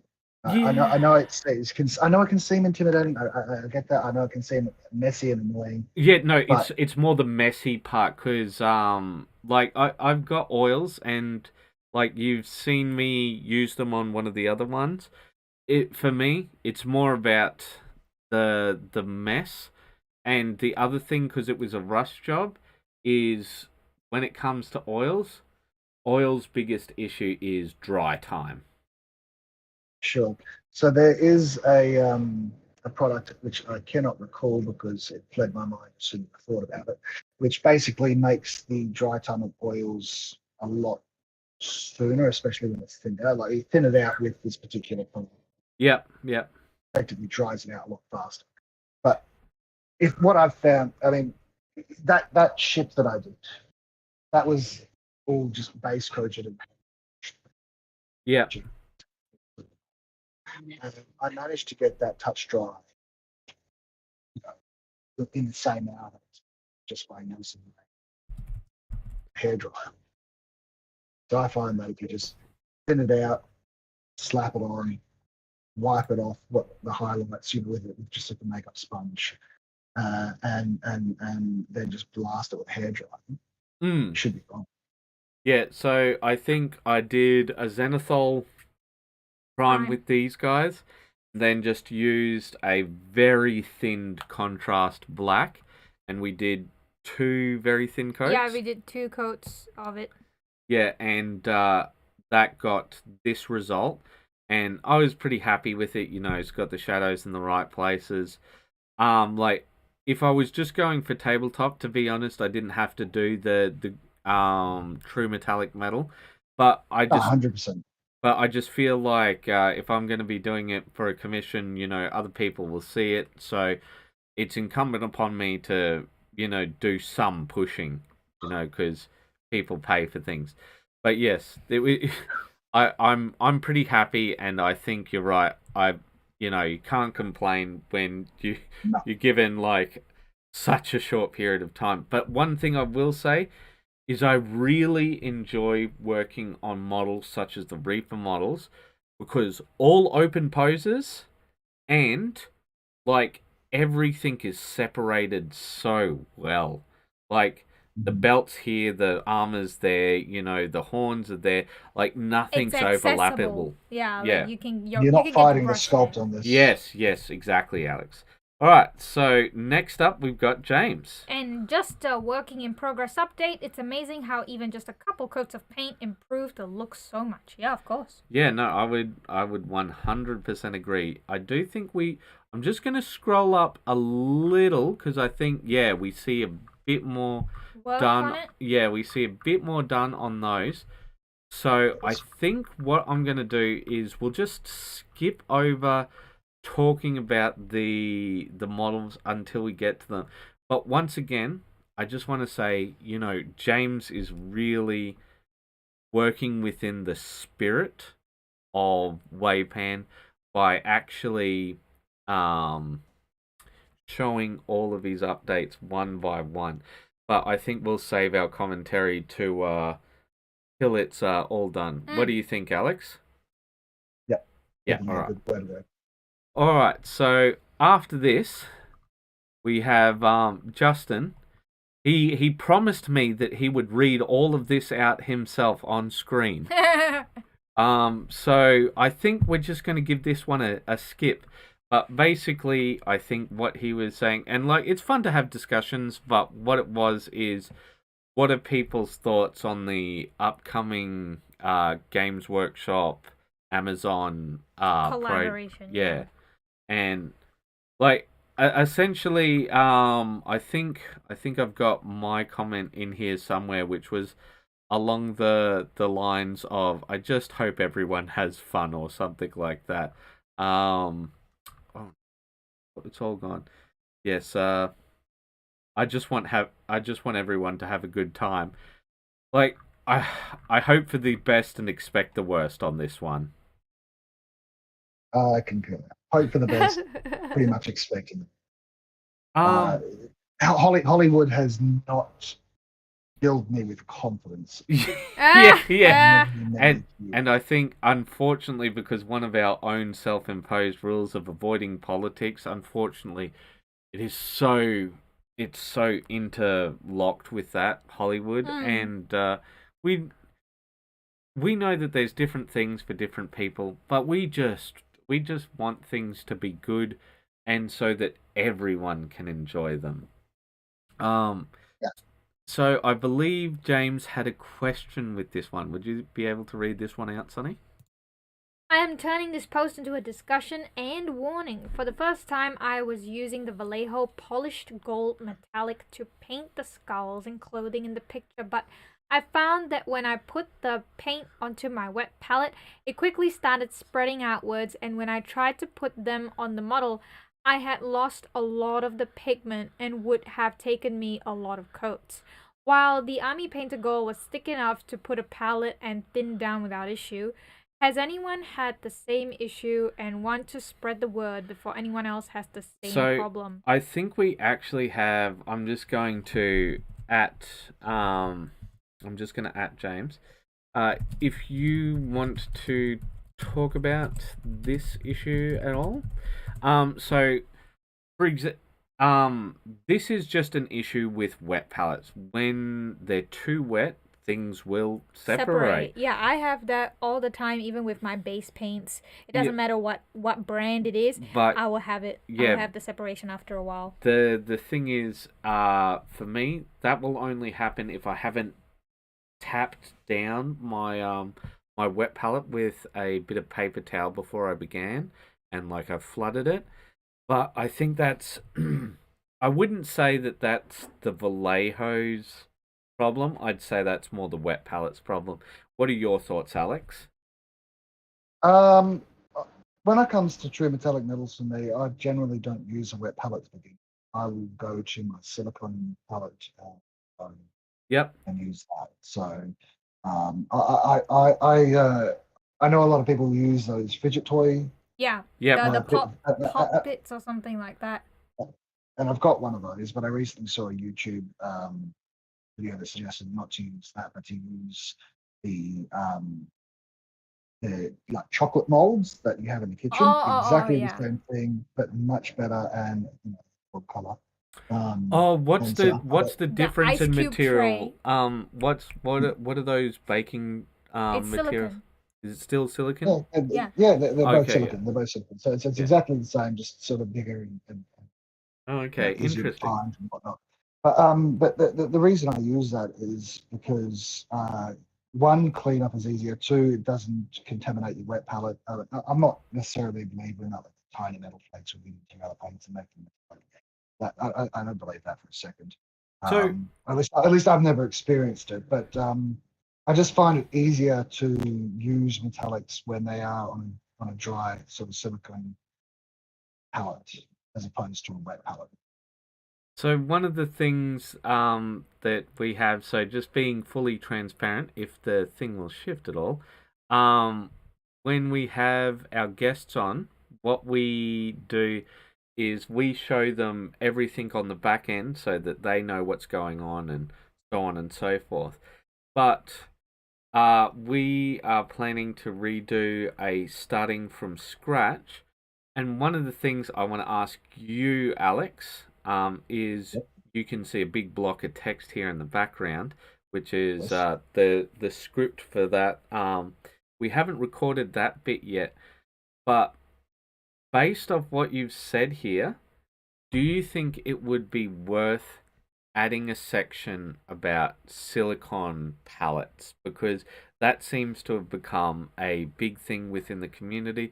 They're not something that we use, but maybe we should I've try seen them it a out. lot. Yeah, I've seen it a lot. Lots of people are doing it. I see that in a lot of our WAYPN posts. I see the silicone fidget toy thing in the background, and I'm just like, am I missing something? Yeah, but before we go off, do you think that they're worth beginners looking into? Because we think that wet palettes are definitely something beginners should look into. But do you think that they're worth looking into?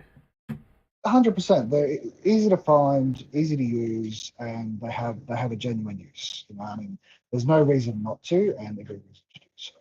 But All right. I mean, I didn't actually see in that wall of text. You have just dry palettes as well. Right? Yeah. Do you have section dry palettes? No, we don't talk about dry palettes because we're talking about starting from scratch, and I guess it's worth talking about because for us, we just exclusively use wet palettes. Yeah, I only ever use. I think a dry palette, especially like a dry brushing palette, which has a bit of texture to it to get paint off. Help and you're talking about a dry brush palette, so a texture palette or something. Yeah, well, no. Texture palette. So there's two different types of ones. Some people, so I know the one you're talking about. So Artist Opus recommends using sorry. Oh yeah, I mean, Artist Opus. That's where I'm coming from. So he actually recommends against using the palette, which is like a bunch of plastic glue. Yeah, down. no, that's what I was that's what I was going to get to. But I think one of the big things with that is this.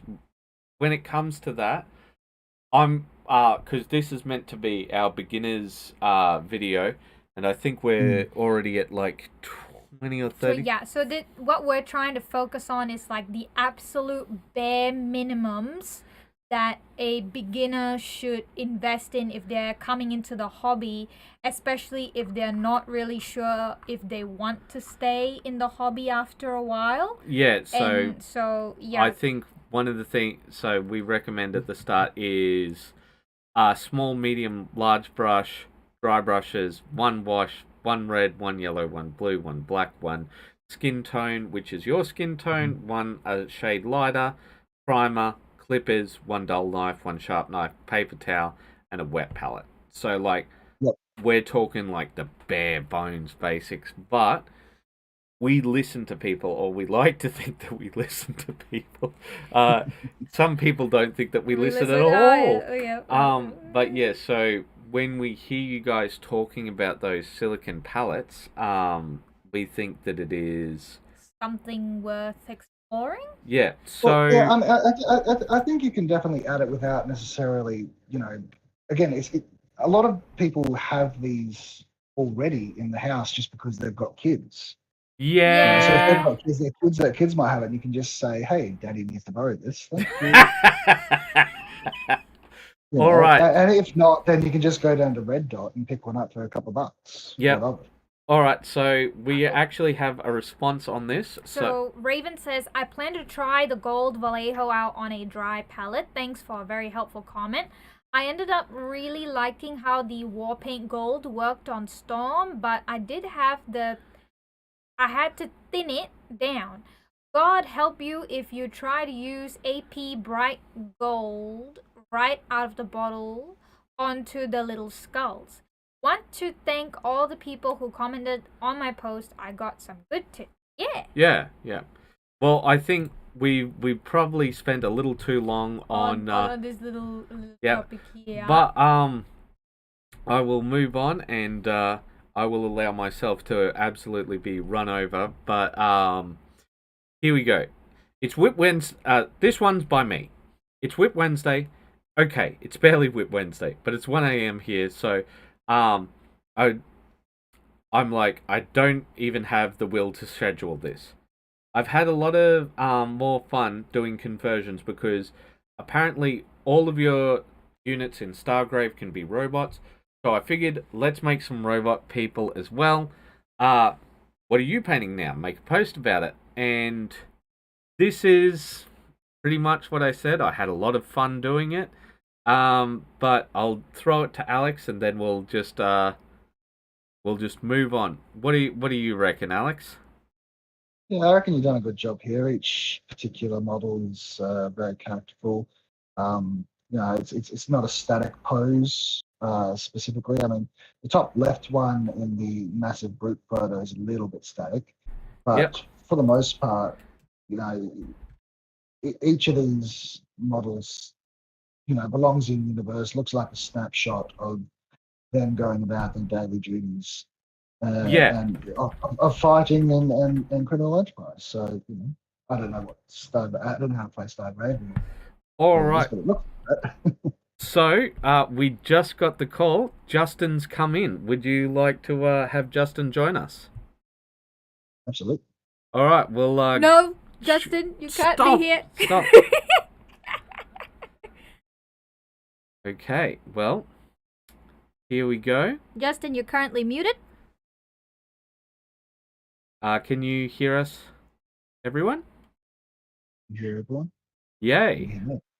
I'm just going to put down the call that's meant to be picked up by me so that it doesn't do funny. All right. Can you hear us, Justin? I can hear you, yeah. All right. You're very soft. I'm going to have to turn you up. Maybe. Sorry, man. It's all right. I hope that the situation was resolved with the small family unexpected event. She was just in a lot of pain, and she's been up quite most of the night with a sore throat, to be honest. So had to get to a pharmacy and pick some stuff up, but she's settled now. Hopefully she's still asleep. Yeah. Usually kids once they conk out, even when they're sick, they should be okay. I know how sickness can make you very restless. Your rival here said terrible things about you. Terrible. It was about Justin. This is a tissue of lies. I'm so excited. The battle of the bros continues. Well, unfortunately, it was done, but I think we can go back. Yeah, we can go back for a minute, and I think we will. But we're skipping over me, which is very unfortunate. I'm not upset about it at all. Yeah, it's true. It's just conversions. But there it is. We'll just have a bit of the commentary because while you were away, we talked a bit about it. But essentially, what we said is we loved everything about it. Where is it? Where is it gone? I'm pretty sure you closed it. Oh, okay, I see. All right, so everyone really loved it, and we talked a lot about the dust, about how there was everything where your eye traveled across it, and you enjoyed your eye traveling across it. You looked at all of these various details, and we talked about the specular highlights in the eyes and such. And we talked about the comparisons between. Are you able to bring up Justin's one and Alex's version as well? Okay, yeah. You know what I'll try and do is there it is. I will see if it's going to be upset and let me look at the image. No, it doesn't want me to look at the image. All right. So what I'm gonna. I love that one. Yeah. I'm going to see if we can do the... Yeah, you can. Great. Fantastic. But I'm not sure how that will come across. It will still pick up the window that you... unless you change it to... No. It's allergic to what we're doing here, so we'll put it back the way it was. Because, oh, come on. I wish I could get battle damage like that on the ones that I've got. Yeah. So maybe I should just send them to you, Alex, and you can. That would. And then we can sell them for mucho dollars. That would be really interesting, wouldn't it? What are you doing? Trying to fix your thingy. Oh, we can't fix the thing. You can't fix it? It's refusing to be fixed. It's Here. refusing to join the party. Here we go. Okay, Yeah. Yay. So we talked about the differences in personal preferences, but that would be an amazing project, having you guys swap them, because I think that they would do very, very well on anywhere that isn't eBay, where people are trying to underbid everything. Oh, yeah. Um, So, maybe you guys, now let's just fast forward all the fancy schmancy and say, what will you guys like out of each other's pieces that you'd steal for yourself? Oh, yes, and that's what would you guys... That's a good idea. So, yeah.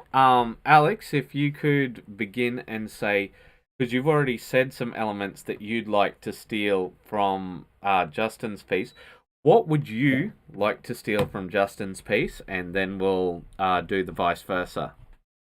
Yeah, so I'm taking the purity seals and red bolters. Yep. How you've done the bolter there. And I will be doing my best. I've already told Justin this, to mimic his metallic mineral on the sword. I'd definitely, yeah.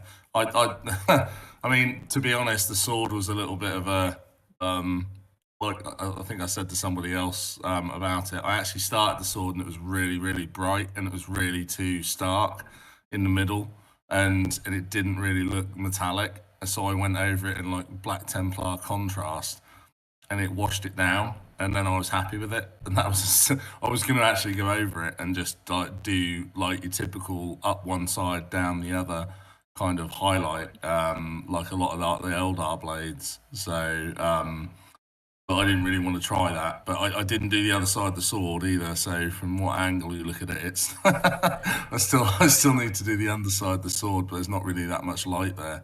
I was happy with it in the end, but the end result is really, really well done. Cheers, man. Well enough that I'm on to it. So. Cheers, man. Yeah, I was happy with the red. I don't know. Sometimes I feel like that. I went for the same recipe I used on the Blood Angel. I did a few months back. Tried to do the same thing towards the front of the bolter, but the green again. I never know. A lot of people use moot green, and I put some of the Ushabti in. I think it was either Ushabti or Ungor flesh I put in with it, just to keep it a little bit more matte looking, rather than I don't know. Moot green tends to bring it out a little bit too bright, and it looks a bit luminous. And I worked really hard trying the. Well, I'm just going to cut you off for a second, Justin, because that's one of the things that, when we were talking about the differences between the two, that I actually said I preferred. I said, when it came to yours and Alex's ones, I said, like when I'd really love to sort of just smash them together and get effects from both. And I said, his damage, I'd really love to get that. But I said that I really love your green emblems here. I think they look fantastic. Oh, appreciate it. I mean, I was happy. I got to say, I was happy with them. I went. I think it was a final. Just in there is a final right at the end of just like Ungor flesh. I think, which at one point, like the highlight before wasn't finished for me, and I put a tiny little bit of Ungor flesh in there, or I'm sure it was that rather than Shabti. You can probably just about see it right at the ends, and that's kind of helped in certain areas. But yeah, not so much on the skull, because I didn't think that would be. I thought it would just sort of like all blend into one, really. So I find it really hard in those the skull as well. But if I was to take anything from Alex's, it would the battle.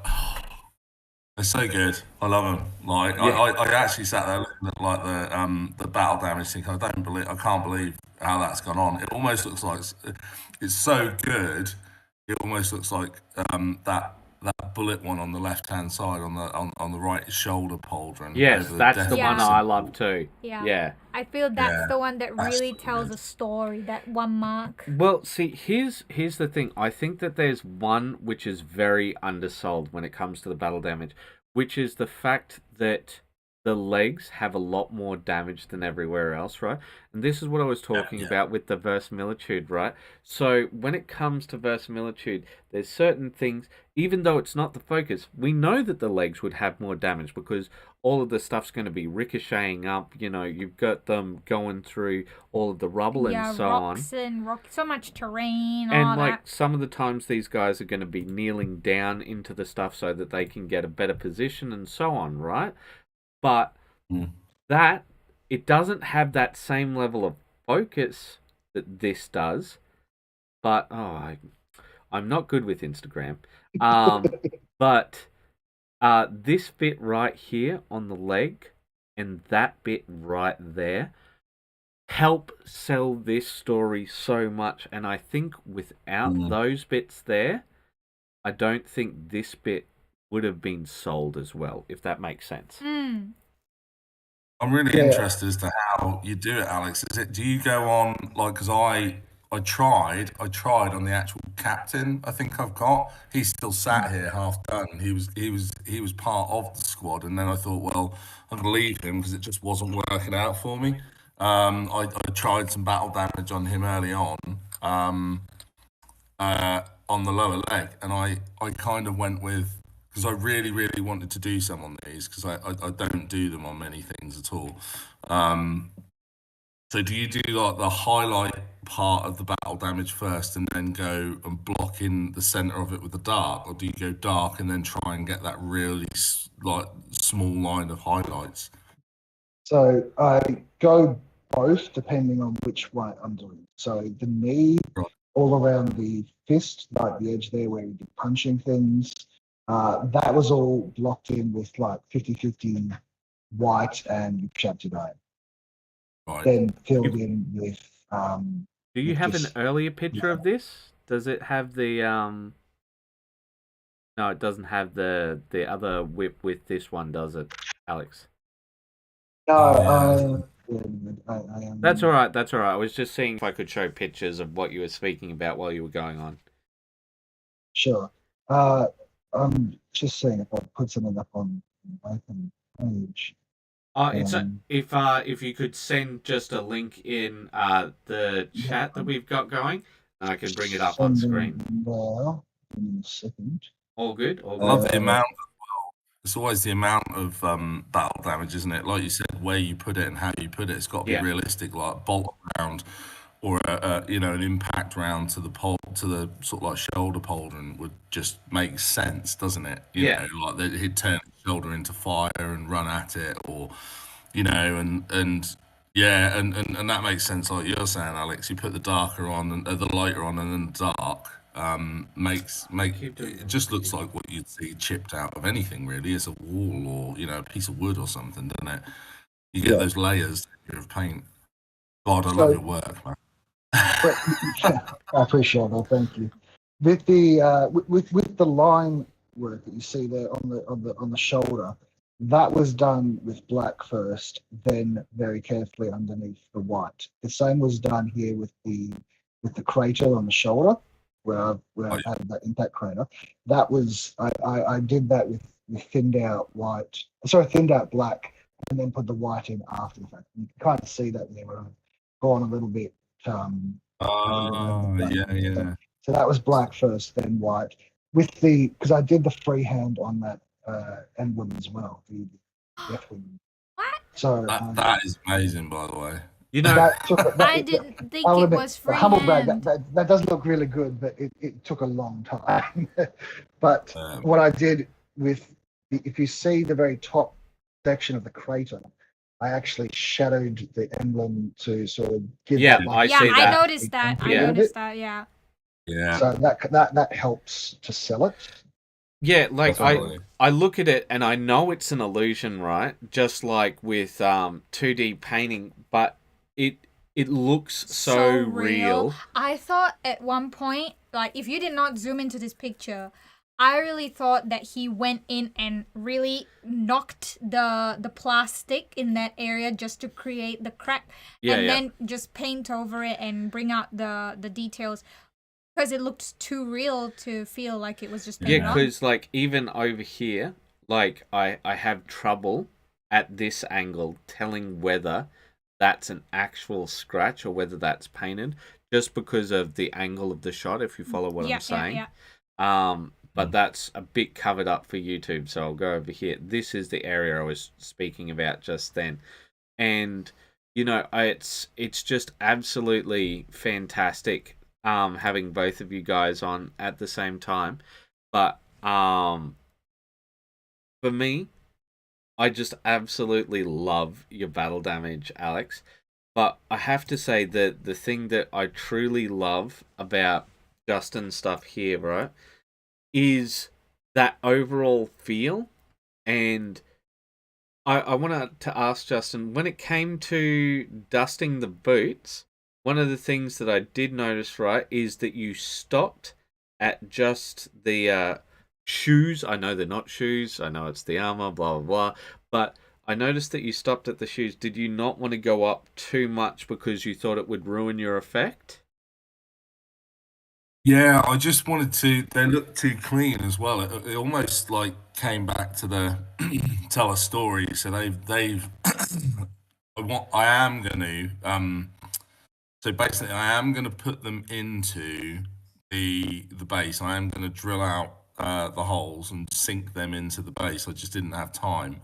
Yeah. The top of the base, and then do the rest of the base in exactly the same theme, and have their like homing beacon just placed behind the sergeant between the other two. You know, if you so that if you were talking about earlier when you were talking about your Carnifex and the scouts, you know, I think one thing might be really cool is have the scout with the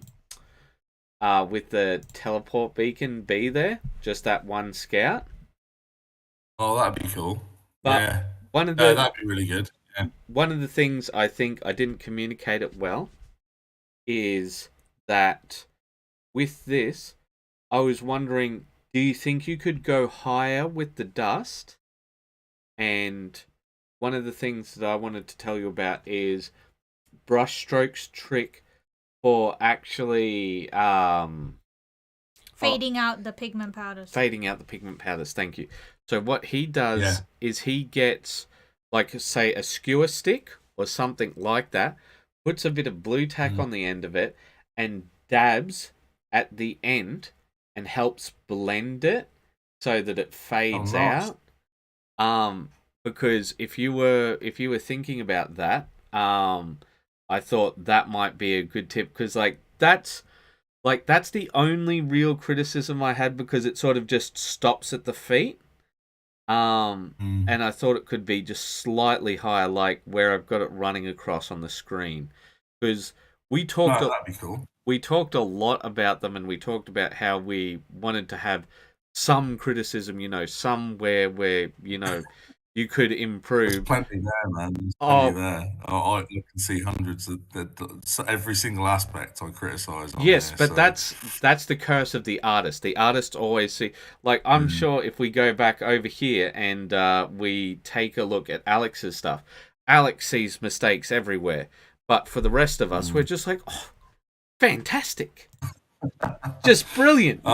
You know? I would definitely like.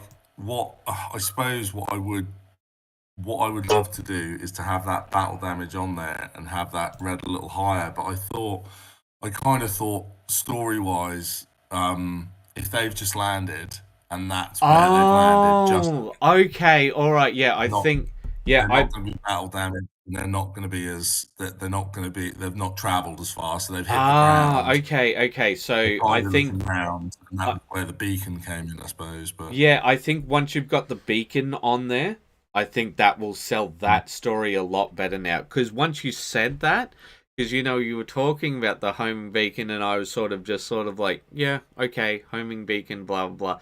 But like we said with the snow and the Imperial Guard and the Space Marines about like the differences in height.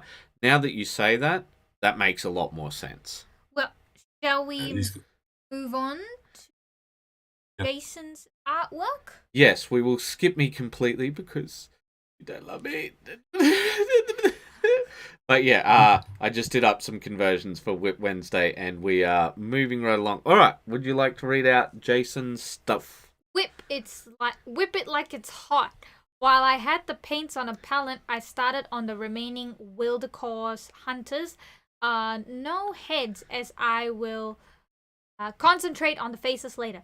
Black primer with brown xenothol.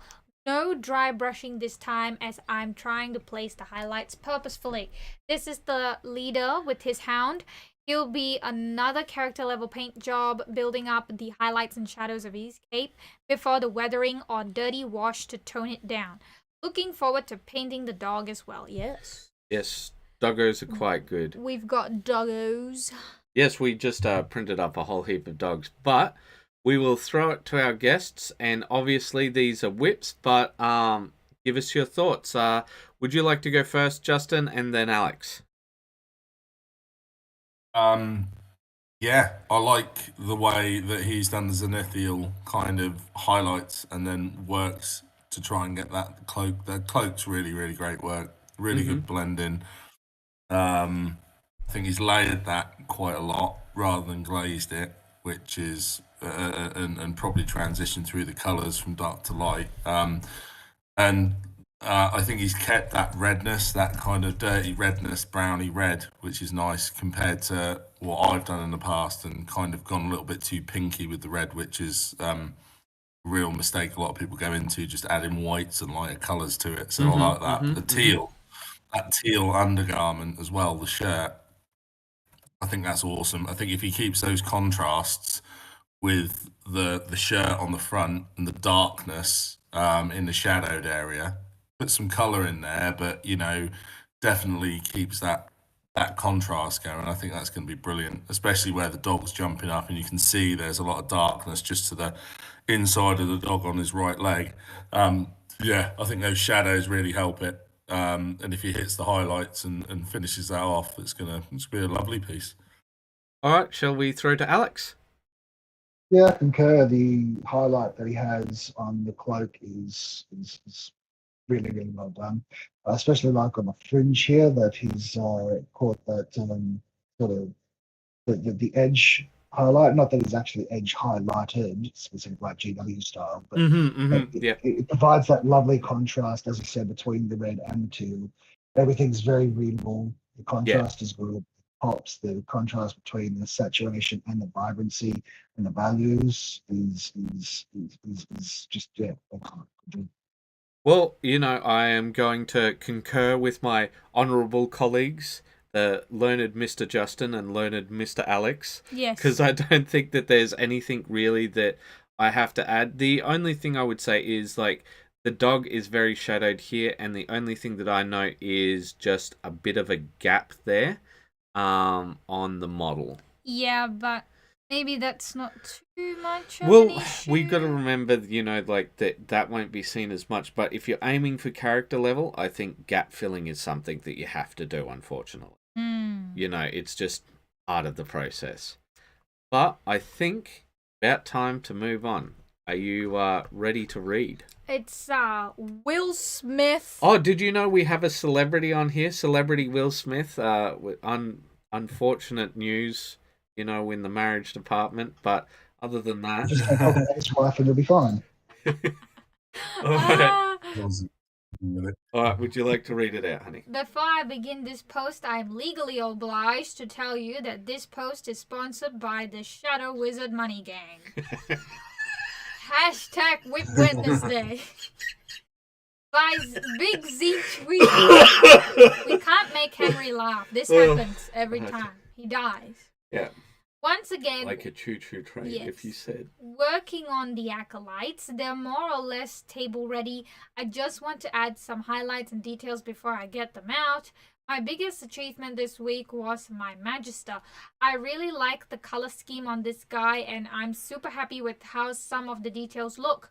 Need to be more patient with the layering, as there are definitely some obvious brush strokes in the final finish. Aside from the couple of details, I'm debating whether or not to paint silver stars on his robe to make him extra wizardy. He's good to go. Keen to see what you guys have done. All right, so shall we get our thoughts and we'll swap it around? Alex, would you like to begin? I think that the vibrancy that he has in his models is really good, especially with Zeech.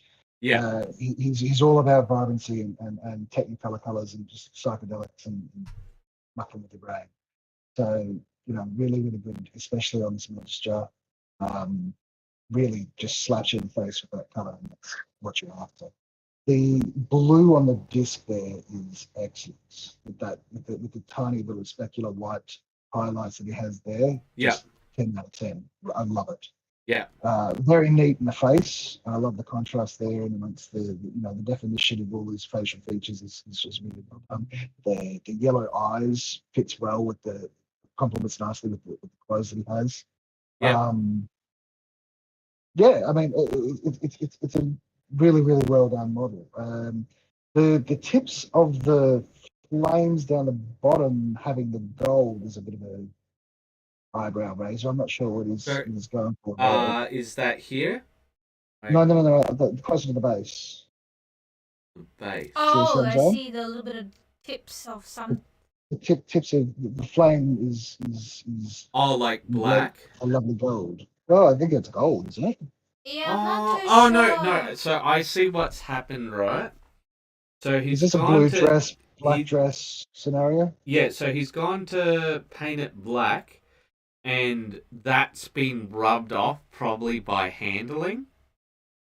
So he's gone to paint the sort of like oil smoke style black, right? And then he's probably just touched it and it's come off. So I would say that's what's happened. That makes more sense. That makes more sense. The back of the cloak there, great contrast, very stark. Mm-hmm. Maybe a tiny bit too much. Yeah, that like I was going to point that out. Yeah, myself. I was going to say there needs to be a mid-tone between them because it's just sort of. I like that he chose brown over black because I think that makes it less intense. But I think where he's done it up on this upper region is a lot better than down on here on the cloak. Yeah, absolutely agree. But I guess what we'll do is we'll throw over to Justin and see if you've got anything different to say, or is it pretty much all the same? No, me and Alex are joined, neurologically by the sounds of it.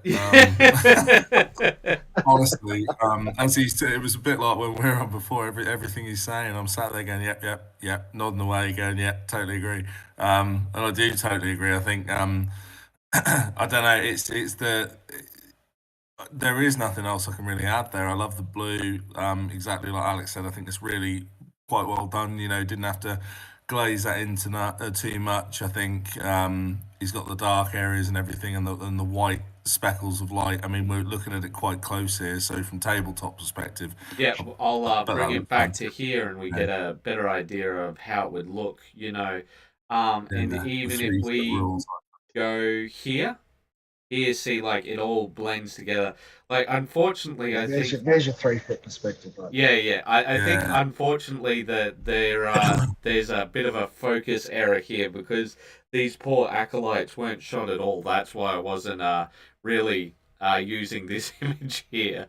No, not at all. Not at all. But I agree on the yellow. I think the yellow is the one thing. I love that he's used brown. Yeah. Because people tend to use black and then go into yellow, and it doesn't really give you as much as you want. Always like the acolyte colours anyway, like the purples and the zench kind of look. But I think mid-tone there. I think what he could probably do is instead of going into the yellow, go from yellow into the brown, really. I know it'd be harder, but if he hit that mid-tone there and really tried to go over more of the brown than the yellow. I think for me, what I would probably do is like a very warm, sort of, I was going to say pastel, but like that's too bright.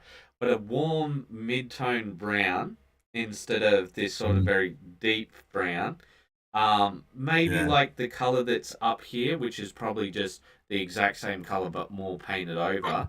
Um, Mm. like that in between the two of them. Like Orangey but brown but color. like 70-30 split, 70 to the brown and like 30 to the yellow, and like sort of Yeah. see if you can get that blend between the two of them, because I very much like those dark shadows, but I think Mm. they are just too stark. I would say that the only different critique I would have is at the bottom here with Green? the flames. Yeah, at first from far I thought it looked quite interesting that it looked a bit green at the highest points, right? Because it's colorful, it's fun to look at. But I think taking a closer look now, it does look a bit like a mistake. With the maybe it's like a bluish tint that's underneath. I'm No, not too I sure. think he's done like a bit of a dry brush on it. It could be solidified a bit more, but I like the green here. I personally think that it would look nicer if you just gone with the white and yellow mix, the yellow that he's used here and the white, mix it up bright, I and think then just cover over that I area. think that's a law choice because Oh. Zinch have the sort of changing colors and that sort of thing. So Okay.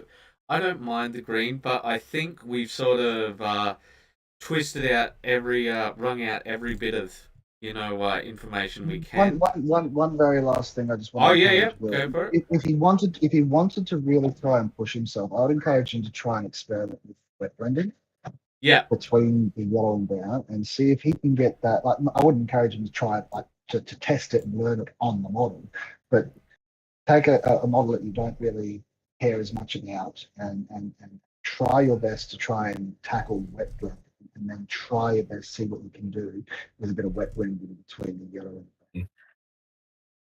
See if you can get that. I know it's a bit more of a pain in the butt technique, but if you can manage it, it's a very handy tool to have. Yeah. Maybe a holder or something, because it's a big model to hold. I think that's probably where you can see some of the fingerprints on places. But yeah, that might be maybe the case. Yeah, but we'll move on to our next one, and Sonny doesn't have to do a lot of reading for this one. It's John Slanesh. It is not John Slanesh, but yes, close enough. It's John Slanesh, but a small little break from the norm knocked out this in a few hours. Look at this. It's a little dice holder dragon. Yeah, I think it is. That's all it is. It's just a dice holder. All right, guys, I'm just gonna throw it out. Just winner takes all. What do you guys think? it's cute. It's cute. Yeah, it's a super cute place to put your dice that just killed the BBEG. Yeah, yeah.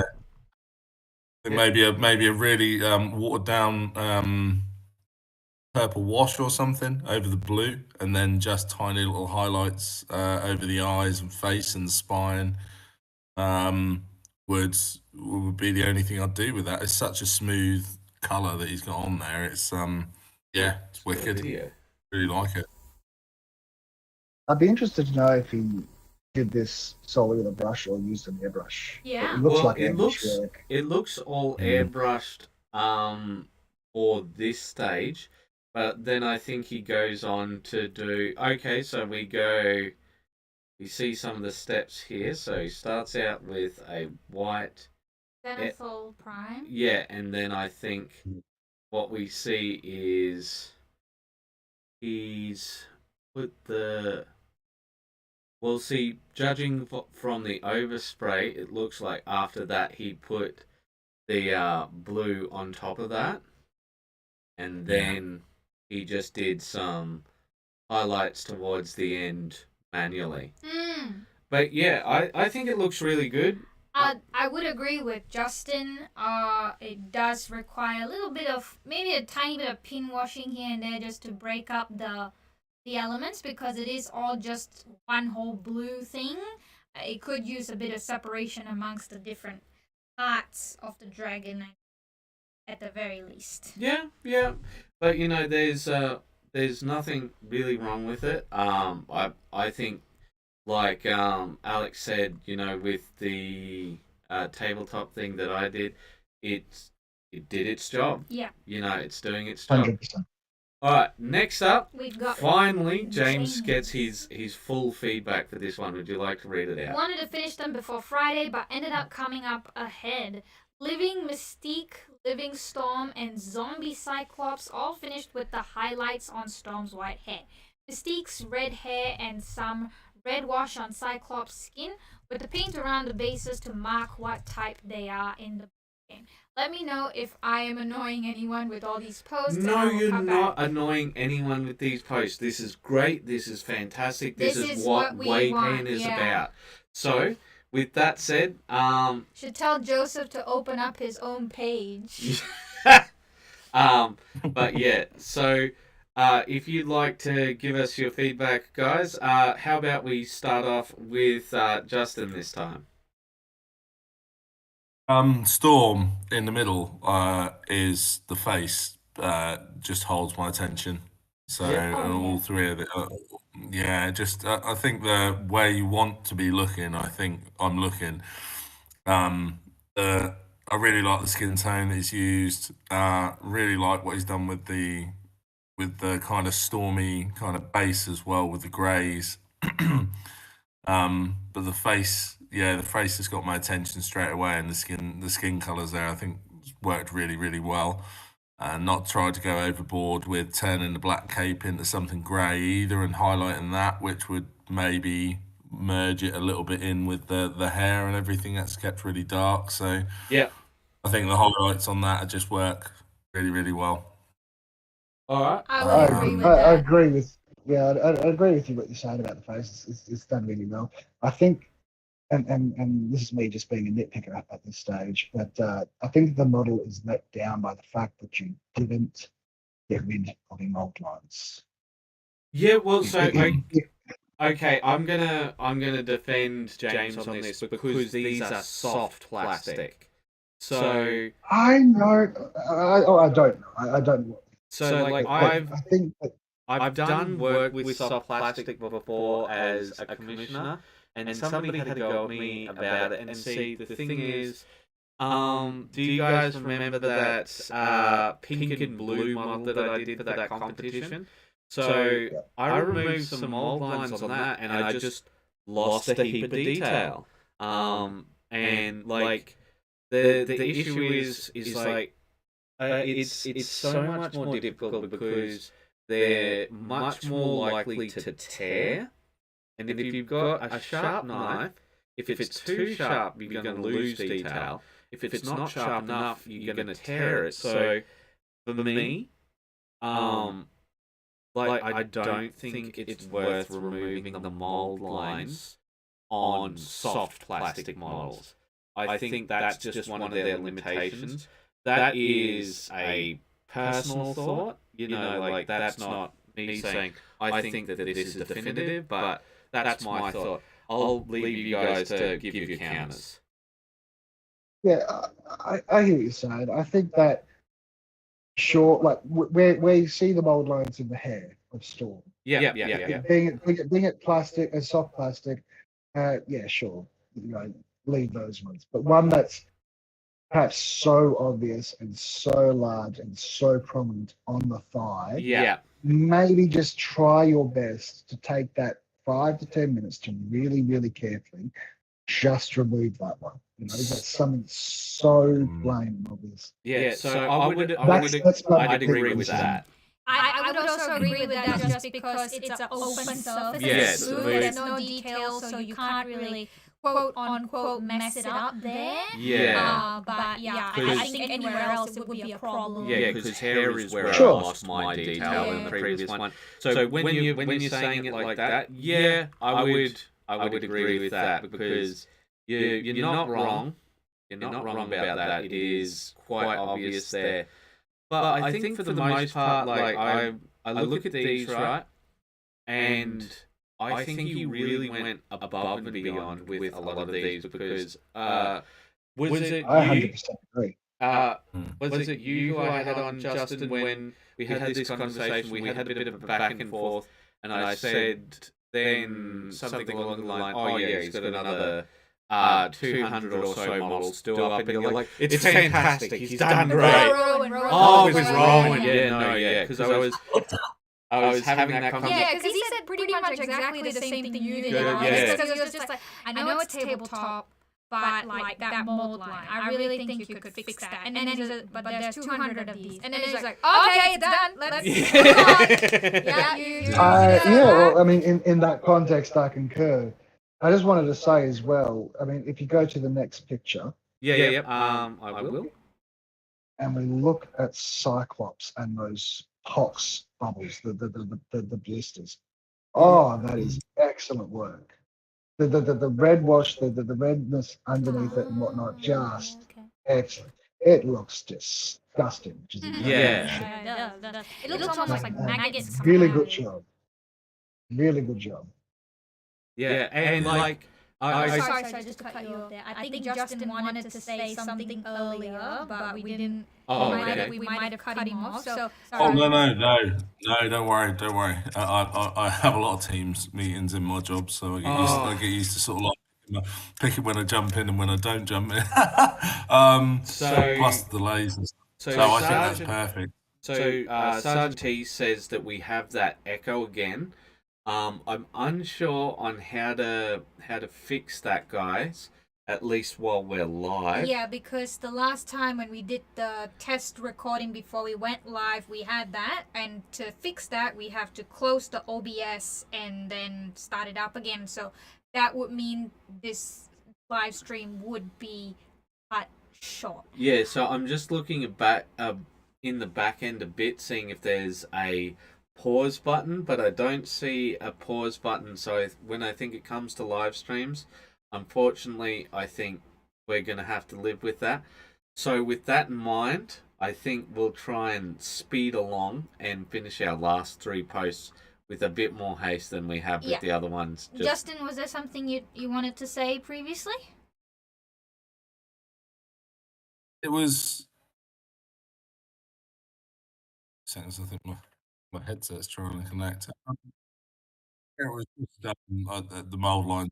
Kind of agree, working with resin in the past, and not a huge fan of it. I never worked with what you call soft plastic, I suppose. But yeah, I think the preparation is key when it comes to things like that, and it does make a big difference. But yeah, really like the Cyclops work as well. It does look quite underneath his head. Oh, well, we got some good news. It came right as soon as you noticed my message. All right, well, okay, that's good. All right, would you like to read out this very long script that he's got? Where? For Majority. Finally finished, the big boy himself. We'll read all of it. That's all. Oh, okay. Oh my god, I love Justin over there. All right. So if I could get you to start this time, Alex, because we got Justin to start last time. Magnus the Rad. Magnus the Rad. Love the vibrancy that he has going throughout the entire novel. This is another one where I just travels across the entire novel. Yeah, I would agree. From the magic orb he has here on his scythe, which is really well done with that high highlight point, through to the wings, the skin, the really light magic blue that he has of these points on armor, excellent. You go to the wings on the back there, and that sort of transition he has from the purple where he's dry brushed the blue over the top of it, just excellent. Yeah, it's a really well done model. The basing, I reckon he's done a lot of effort in the basing. I can see that.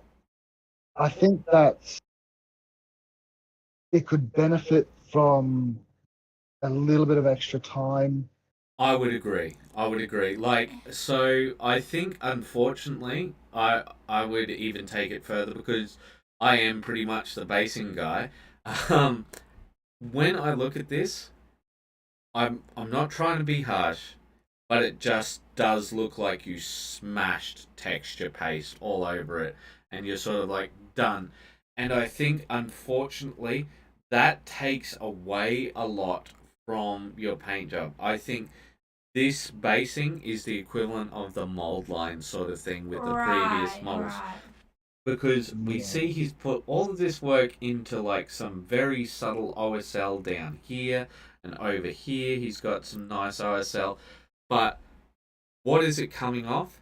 And that base rim is a bit chunky with the paint on it. I think just having some sand over it, like when I say sand, I mean literal sand. Just having some sand over it, let it settle into places, and then, reapply that light shading, that sort of thing. Give some vibrancy to it, give some tufts here and there, just something extra.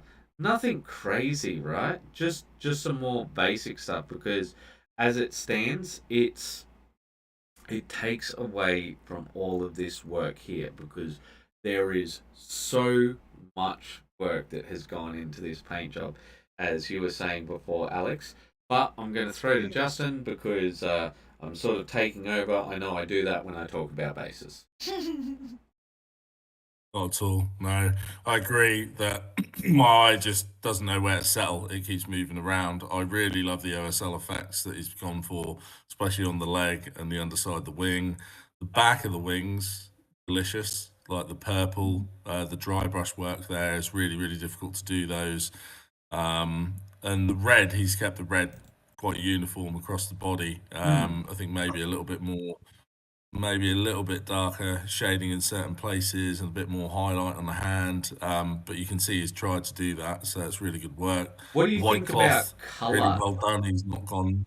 What do you think about color in the shadows rather than darkening them? Like So I would maybe add some shade. purple, that sort of thing. Yeah, Yeah. completely. I would add like a purple there, and even go as far as to where the arm comes close to the armor. Maybe even just glaze that with a little bit of sort of like a red as well, very lightly, just to show that it's bouncing off the armor as well. That secondary kind of light. The base, yeah, it's. I mean, I've noticed mold lines here and there. Definitely on the right foreleg. So there must be more elsewhere. It's a big model to paint. It's a lot of work to do. Yeah. He's done fantastic work, but I agree. It looks like I kind of see what he's tried to do with the story on the base with the Space Wolf and the Fenrisian Wolf, and at the back of the base where he's got the Space Marine down, the arm being up in the air. I think he's probably took like an old model that he's got, took the leg off, stuck that down one side of the base so that the fire has kind of torn the Space Marine apart. But yeah, it so you've got like the just here you've got like half the Space Marine sort of like destroyed and melted by the fire, but his arms stuck up in the air with the bolter pointing out. It does look like he's kind of dumped that on there like quick notice to get it finished. And I think if there's any element rushing that base, you couldn't hurt like taking that Space Marine out and maybe putting him where the Wolf is and the Wolf back where the Space Marine is. It would probably sit a lot better. I don't think it's going to detract away from Magnus himself because he's so huge. Yeah, I would. Or like just. Yeah, I'd agree a lot with pretty much everything that you said. But you know what, guys? I'm actually going to take it back and I'm going to say, I reckon this base could be completely redone. And the reason I say that is not because there's anything wrong with this model, but because there is so much effort put into this model. I look at this model and I just think to myself, this is great. It's fantastic. And then, like, I think that it is very much detracted by the base.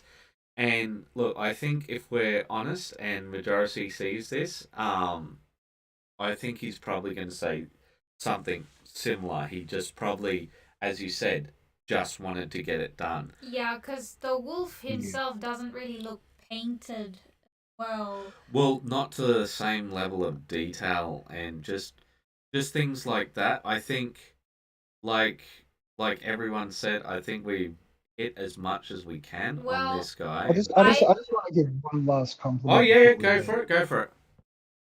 The tabard, the cloth between his legs. I love the fact that he's put blue in the recesses. That is excellent. Yeah. That is really, really good. Yeah. Really agree. Nice bit. Nice touch. The thing I wanted to say, because I was waiting for everyone to finish, yeah, was that I do agree with Justin on the shadows and of the skin area. It does look a bit flat. I think it could use a bit more work in maybe a highlighting or maybe even just a little bit more of a purplish wash to bring in a bit more depth in the skin. And just because clearly is going for showcase level, I think a bit of pin washing between the feathers just to bring out the depth of the feathers. I think that would be, because that was personally the first thing I noticed was in the feathers. I was like, wow, look at that. And then I was like, oh, but it does feel a bit like it's a bit blended into itself. So I think maybe just take the time to just do a bit of a Nuln Oil between the lines of the feathers. I think that will really just help it pop that much. All right, so next up, we've got another long comment. So we've seen these guys earlier, but I don't think this cloak has been touched at all. Yeah, it doesn't look too different from so previous would post. You like to read it out? Okay. I finally got a weekend to myself, so I expect to finish these two and start something new. All right, so Justin, you haven't heard what Alex said before, so let's see how in sync your minds truly are. I think there's a granular look to these. I love the models. I really do love the models. I think they're lovely pieces of work. I like the simplicity of it, the red, the black, the kind of silver as well. I think the cloaks and the reds could be a little bit more worked on. They look a little glossy. I don't know if that's because they've been covered in like a matte varnish or they've washed them too heavily. Yeah. But the almost looks like there's certain parts that are unfinished, especially on like the swords as well. Like I do believe those. I do believe the swords are unfinished. So you see where we've got the bleeding of the skin colors and so on. Anywhere where you see bleeding and the sort of more, as you said, granular pattern, that's not finished. It is a whip, to be fair, but like, yeah. Looking forward to seeing the OSL if they're gonna do any OSL on that lantern. On the usually does. He usually does. But yeah. So, any more commentary on the cloak? And if not, if we could get your commentary on the steelwork. I like the steel. I quite like the steelwork. Is from what my eyesight's going, I swear. But I think they've gone for a black and then highlighted purely with like a silver by the look of it. There is some grey. There is some grey, or rather steel midtones, but you're right. It does contrast quite sharply, which I think is good for what is it? True metallic metal. There we go. That's the words I was looking for. Yeah. True metallic metal. I like the armor work. I do like the armor work, especially on the top half, the left hand miniature. I think it works really well. But I think they've got the right kind of angles for the highlights. They've got the right placement for them as well. On a lot of it. Some people tend to. I know when I first got back into it, I was trying to do edge highlight and everything, and trying to highlight everything I could even get to, and it just detracts away from that contrast and the reality of it. Looking forward to seeing the fur and the swords come on. With the red cloak, I think there could be some more highlights. Definitely, I can't see the back of it, but I think what highlights I can see are probably just the lighting effect at the moment. I think there could be a lot more done to that. And I think underneath the inside of the cloak kind of almost looks the same as the outside of the cloak. So some more highlights, I think would really bring that cloak out, and maybe a matte varnish if that is just where the wash is would dull that kind of glossiness down a little bit and Alex, make would the you cloak look a like little bit to realistic. tell Justin what you said about the cloak before? And because you guys said something very similar, but not quite the same. So, Alex, if you'd like to say what you said about the cloak before, and sort of we'll get your back and forth on that. Yeah, I was just more or less saying that the highlights could be pushed a lot more, perhaps even into the orange on the very the very highest highlights, similar to what you've done with your bolter. I'm not necessarily saying on the flat planes, but on the creases. You can punch that up as much as you can. And I think I mentioned getting some color interest in the shadows and possibly putting some purple or magenta in there or something of that nature. And violet, I think, is the color you said before. Violet, yes, violet is probably. I couldn't remember. Yeah, no, that was. Yeah, like a Vorback red or like a Carver crimson or something like that. That'd be good. Like Gal Vorback definitely red. A little bit more of a different tone. Yeah. Is it Gal Vorback? I think Gal Vorback, because those are the demon hosts, where the host and the demon are in sync with the word bearers. I know that's a very deep lore cut, but yeah.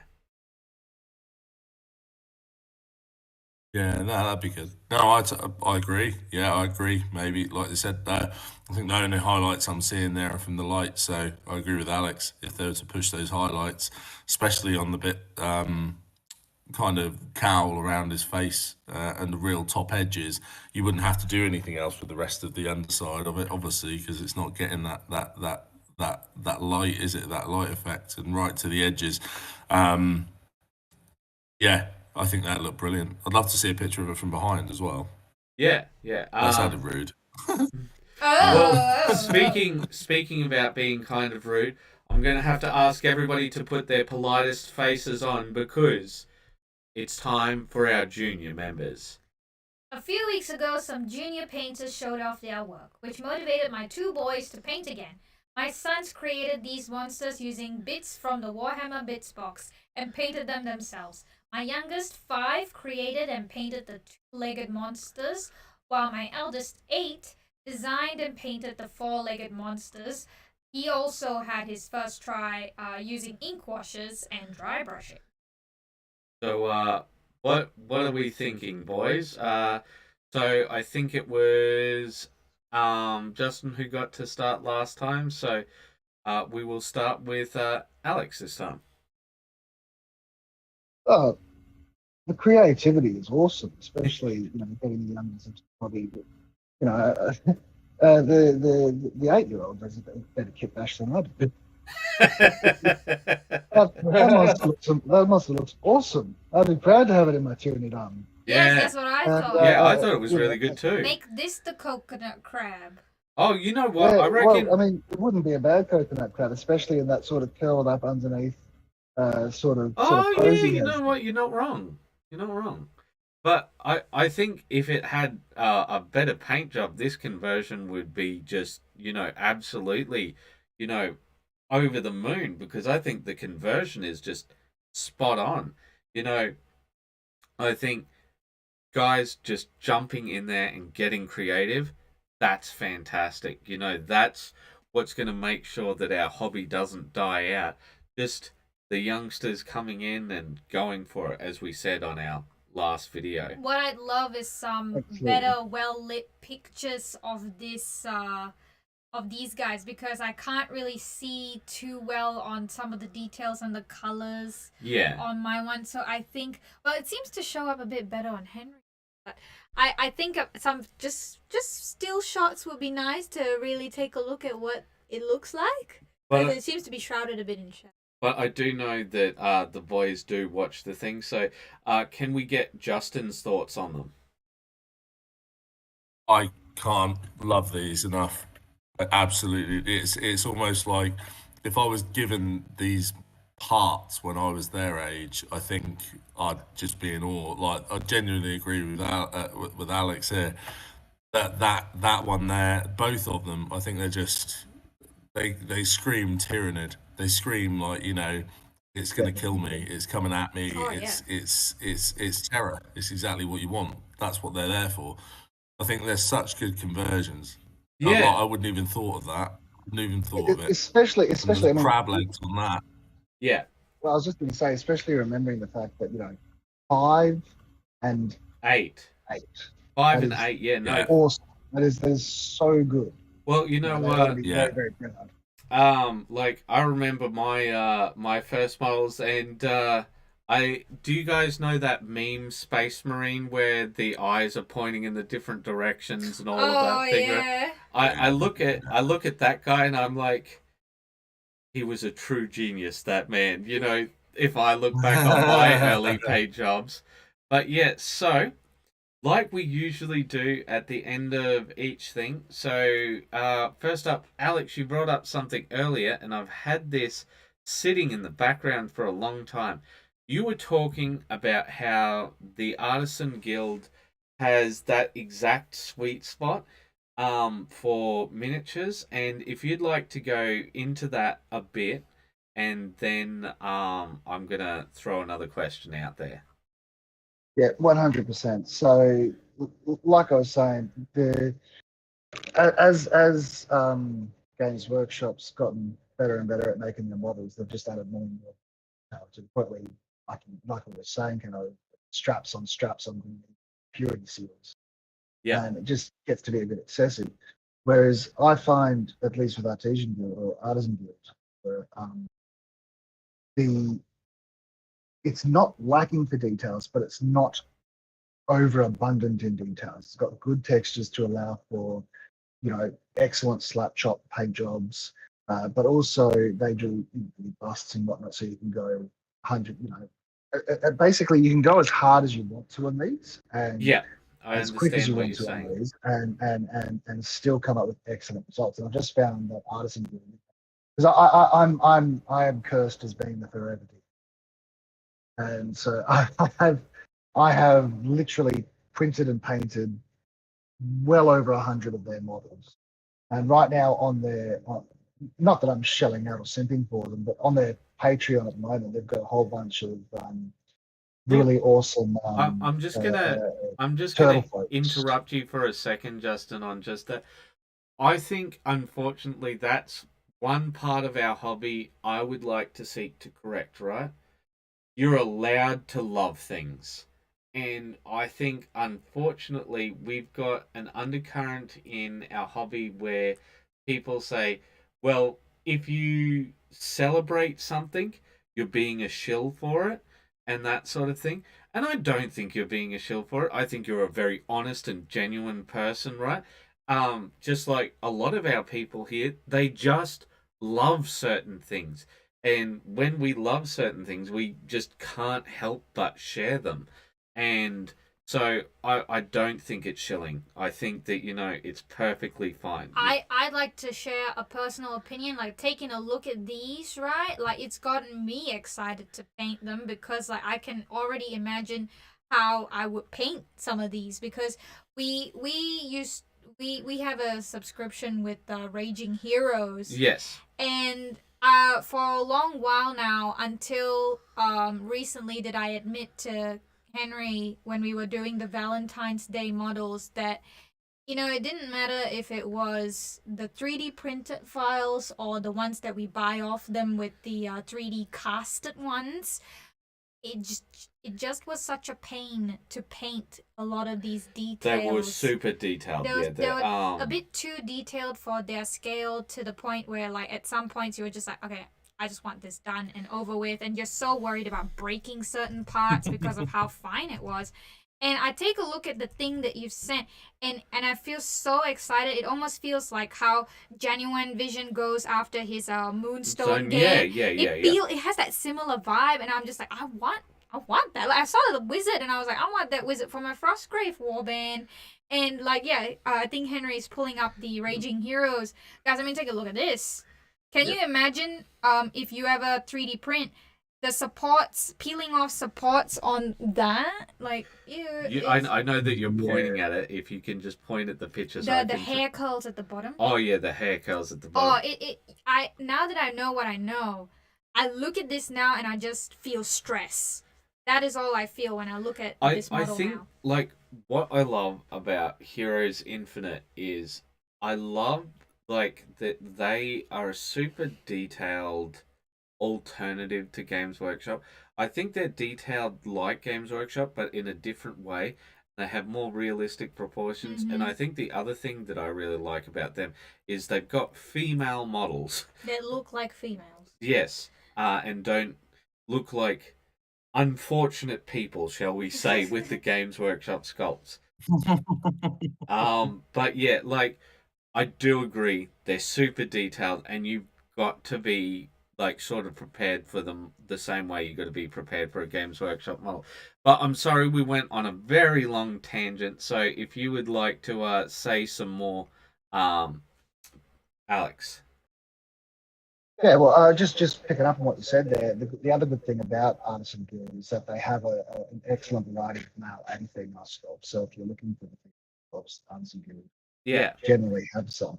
They even have per month particular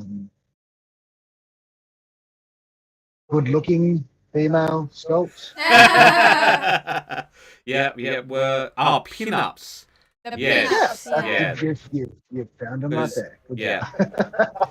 Yes, I see what you're saying. I see what you're saying. They're and if you're into that sort of thing, then it's right there for you. But the reason I like Artisan Guild as well is because it seems to me that the models themselves are very much made with painters in mind. It's heroic scale. The details are big. They're paintable.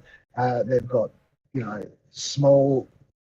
Not your regular foot soldier, but they also have your larger models. Like for example, on the February 2024 one, they've got a giant snapping tortoise with a platform on its back that you've got Turtlekin shooting.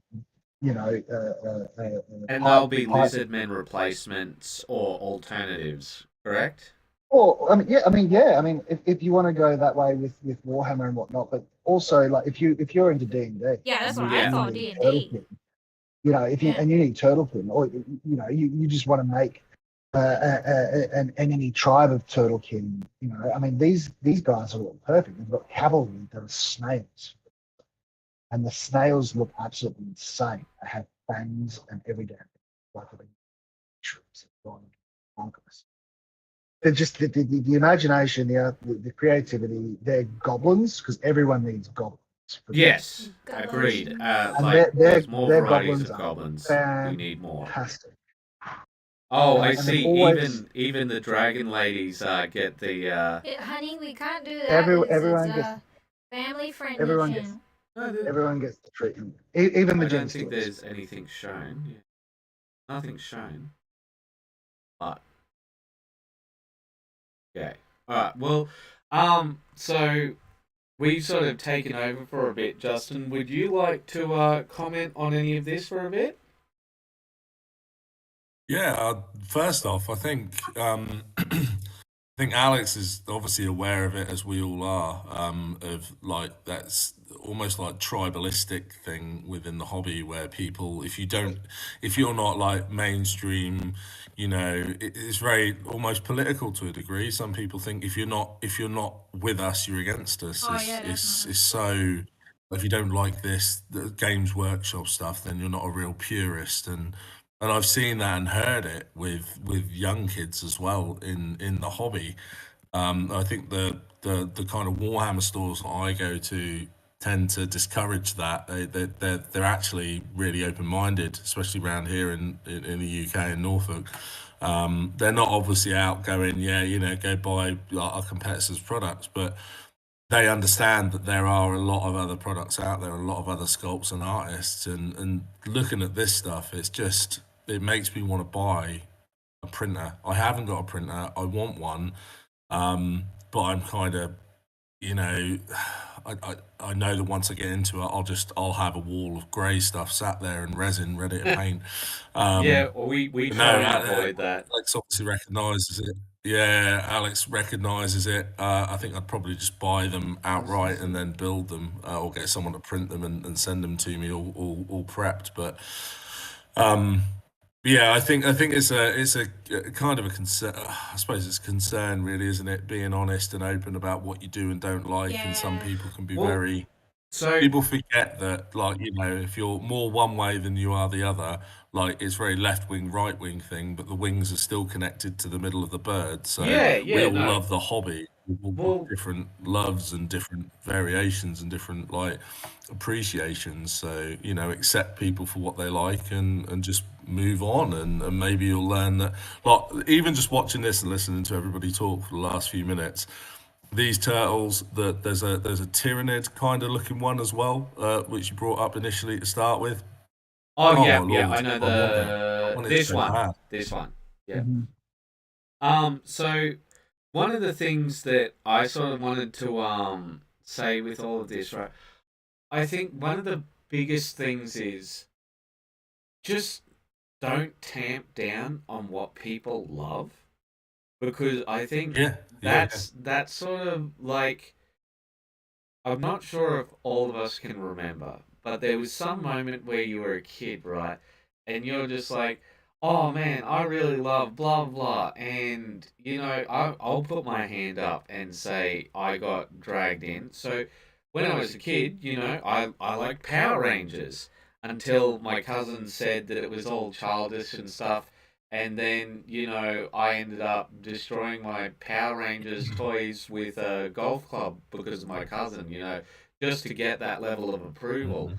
And the thing is, I think what we should do is we should aim to celebrate, because when we wrote that nostalgia is a strange fuel, I remembered one particular comment where there was this guy who was like, "Oh, you're advocating for Games Workshop success, and that's wrong because they're a something company." I can't remember what the downside is, but see, like, the thing is, I don't hate Games Workshop, you know, and liking something else doesn't mean that you hate the other thing. Yeah. And Exactly. see for me, right? This is what we got recently, which was the Anvil Industries stuff. And I'll see if I can find I've forgotten their name. The Undercover Operatives is what we largely used. But we combined these with those Stargrave official models. yeah, Stargrave official models, and I felt like a kid again.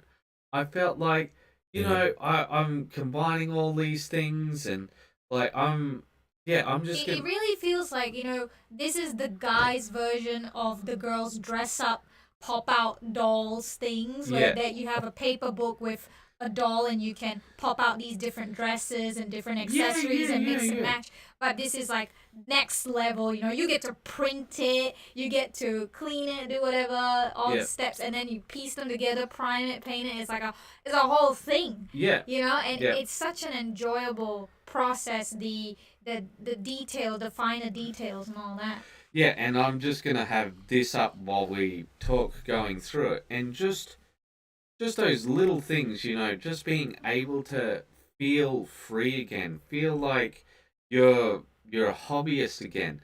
That really changed things for me. It really gave me a lot more passion, because I felt I can do anything now. And what I absolutely loved was just doing those little bits of conversion.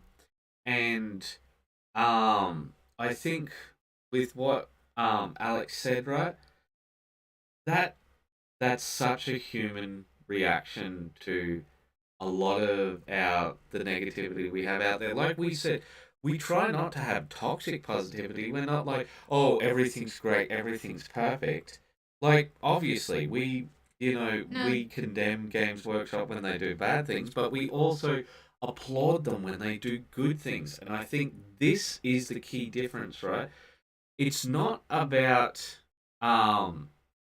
giving into the negativity, and it's not about being blindly positive. It's about having the ability to say when something is good, when something is fun, when something is cool, yeah, celebrate it, right? And when something is bad, say it. And so I think that's where I would sort of like to end off this one. If you guys have any sort of final notes on that, I would love to give you guys the final words. I say that's well spoken, and you've said everything that needs to be said. Yeah. I agree. Yeah, well said, man. Well said. All right. Well, I think we'll call that for the stream, and we'll see you guys later. So, shall we say it all together? All right. Yeah. All right. All right, guys. Are we ready? Can I just say one more thing? Say one more for it. thing? Yeah. Alex, can you stop making such good models? I make I want to absolutely be. no promises. No Let's All right. Oh, hold up. We've got one last thing. Oh, okay. Watcher, who is father to the kids, said, thank you so much for the very nice comments with the boys. Waking up tomorrow, I'm sure they'll be excited to hear what's said. All right, so we'll finish up here. And we all say this together. This together. Okay. All right, 3, 2, 1. Keep those brushes wet. Brushes wet. Bye-bye. Bye.